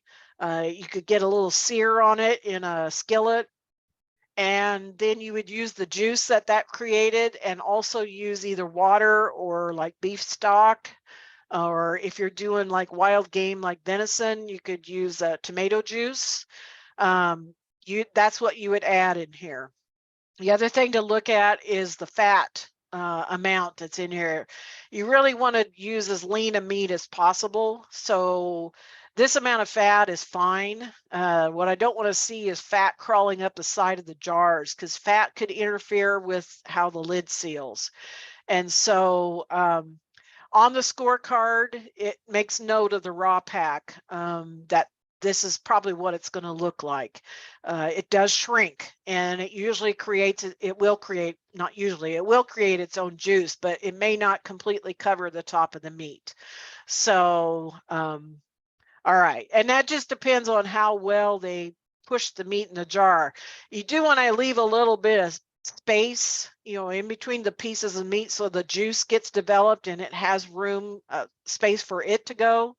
You don't want to just cram it in there and make it real tight. So takes some practice to do the raw pack. That's why the hot pack is always the better way to go.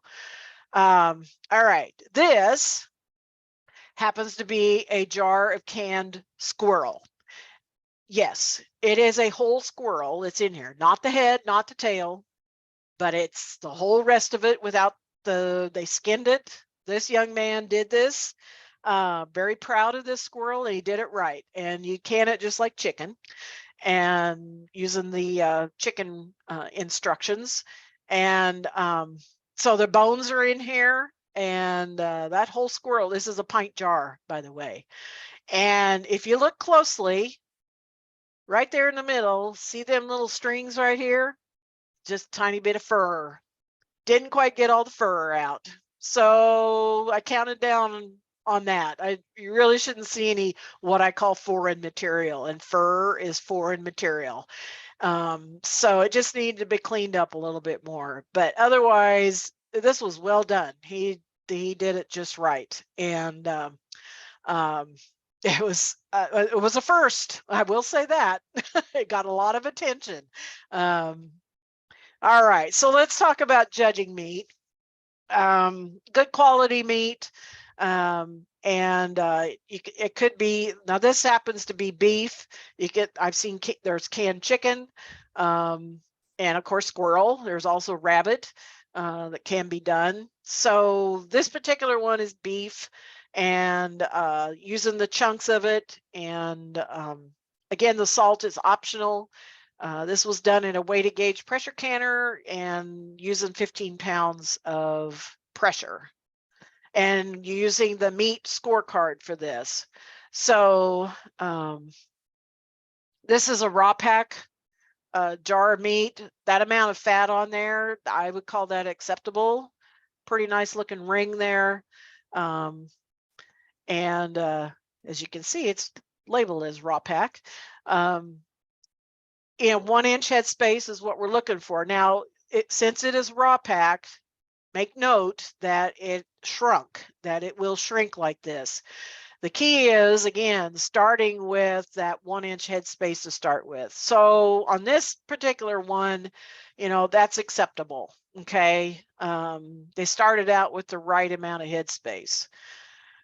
All right. There's still some liquid that's covering a good portion of the meat on there. And so you want to look at the size of the chunks should be pretty even. And the color should look uniform on this. The sediment, that's to be expected.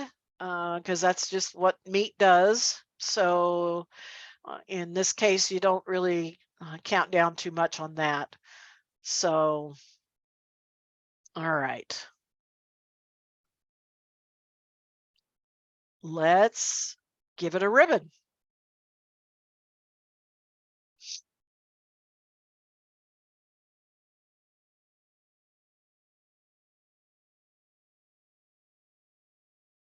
Meat is something that people just kind of cringe about doing. It's just the idea of doing it, I think. But if you've never done this, if you've ever tried a jar of canned beef like this, it is fork tender. You could put the toughest cut of meat in there and it will be fork tender, and it's delicious. And it's a great way to preserve meat and have it ready to make a quick, easy meal. So same thing with chicken.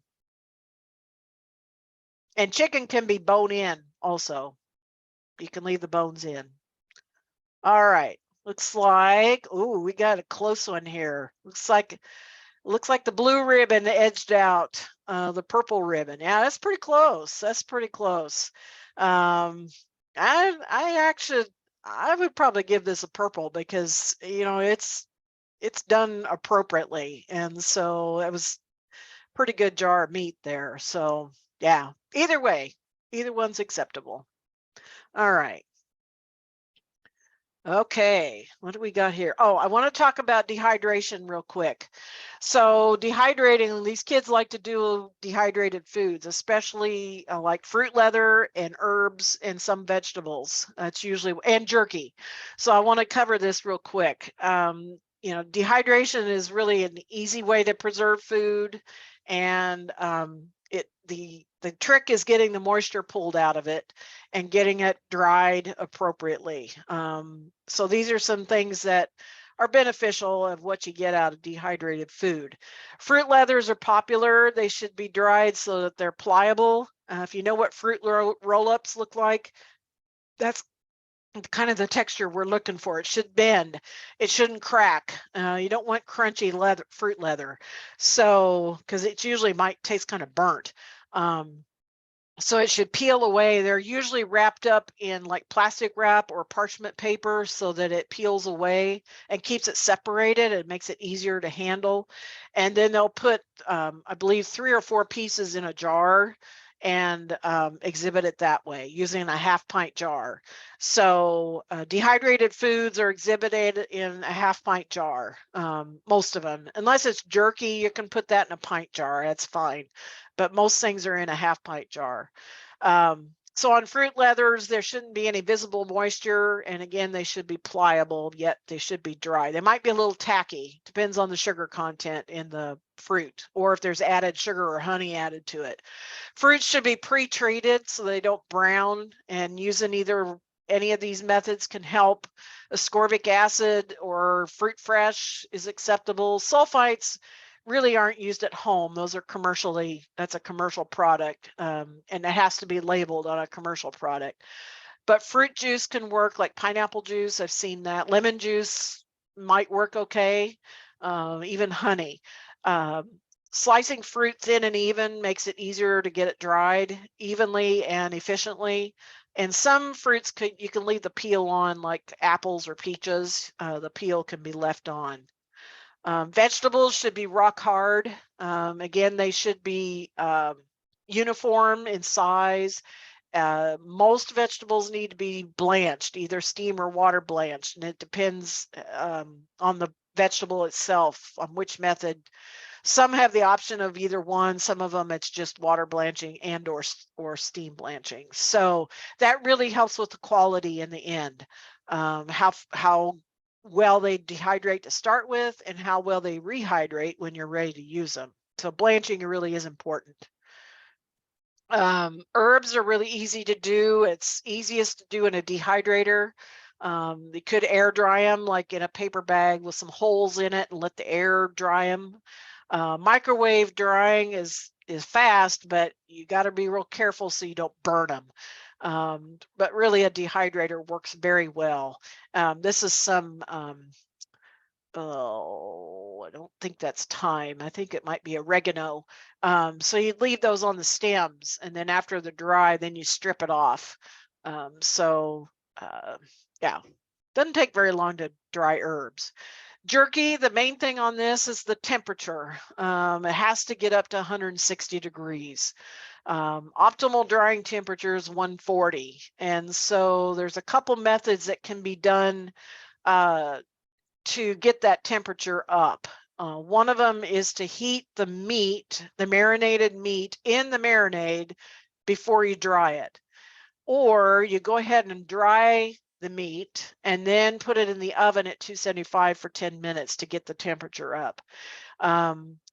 The preferable quality, the quality, well, it's preferable whatever you like, but the oven method really gives your more traditional jerky texture.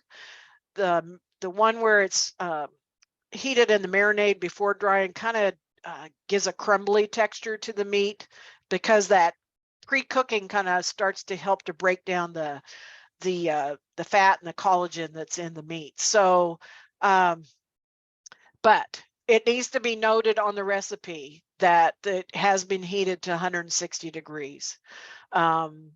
Just note that next year I am going to update the publication on this. I'm not going to get it done before the state fair this year. I'll do it next year. So, but this is we've got this spelled out in the state fair rules. And then this is the publication number. It's also in Spanish. So it's important. I've seen foodborne illness outbreaks happen with improperly heated jerky. So it needs to be done. And this is to help prevent any E. coli contamination from happening. That's the reason. We have several scorecards for dried foods, one specifically for jerky. We also have the fruits and leathers, dried vegetables. This is herbs. And then this one is the jerky. So we've got separate scorecards for the different groups of dried foods. Again, get educated. Do some homework on this. Try to be prepared as much as you can. The resources that I have on our judging website and on my food preservation section, all of these links that you see here, those are all there. So take some time and do some homework, because even, and I mentioned this last week, as a foods judge, you might get asked to do food preservation because there's just not enough entries to justify hiring a separate judge for food preservation. And that happens a lot. So be willing to do this and be prepared for it also. And again, this is where everything is, and we'll have this recording up here tomorrow of this session. So, oh my goodness, I'm at the end. I made it. Any questions that burning questions I need to take care of now, my friends out there? Or did we get everything taken care of? I'm going to default to Ashley or Linda. They were really in the thick of it with the chat box. I'm sure. And oh, I so appreciate that. Me too. Yeah, well, we learned from 3 years ago that this chat box was just overwhelming. And I love the questions. And it sure helps to have folks help answer them as we go, if possible. And then again, if you do have questions, you're welcome to get a hold of me or send them to Amy and she can get a hold of me. And I sure appreciate everything. Remember that we'll be sending out an evaluation and a way to get a hold of me. This is my email address. You are welcome to get a hold of me. So I hope you found, oh, go ahead. Quick question about if you have a preservation class for the EMFV. Oh, yeah, that's the Master Food Volunteers. Let's see, I did one last year in Johnson County. And I actually did a 3-day class with them. I'm not sure where you're located, whoever asked that question. But Yeah, I've done 3-day training classes for them, and I mainly do them for the extension agents. I don't do them for the general public because it's just too much time, and so unless I spread it out, but I usually do them back to back, and it goes really in depth. Oh, Anderson County. Oh, hi, Kim. So yeah, you might see if the like the Meridocene district or your district would be able to host a joint class like that. I'd be willing to come out and do it. So it's packed days, 2.5 days for sure. So anyway, it's a lot. And I will, there's some interest in being added. Some of the folks on the call want to be added to a foods judges list. And so I will make sure I add that question to the follow-up evaluation. If that is something you're interested in being listed on, I'll give you the opportunity to say, yes, include me, and then I'll ask for your contact information. Cool. Anything else? All right, folks. Thank you so much. Appreciate you sticking with me, and hopefully this was beneficial for y'all. And again, get a hold of me if you got questions, or Amy, and she knows where to find me too. So, all right, everybody, we're going to let you go. Have a good evening.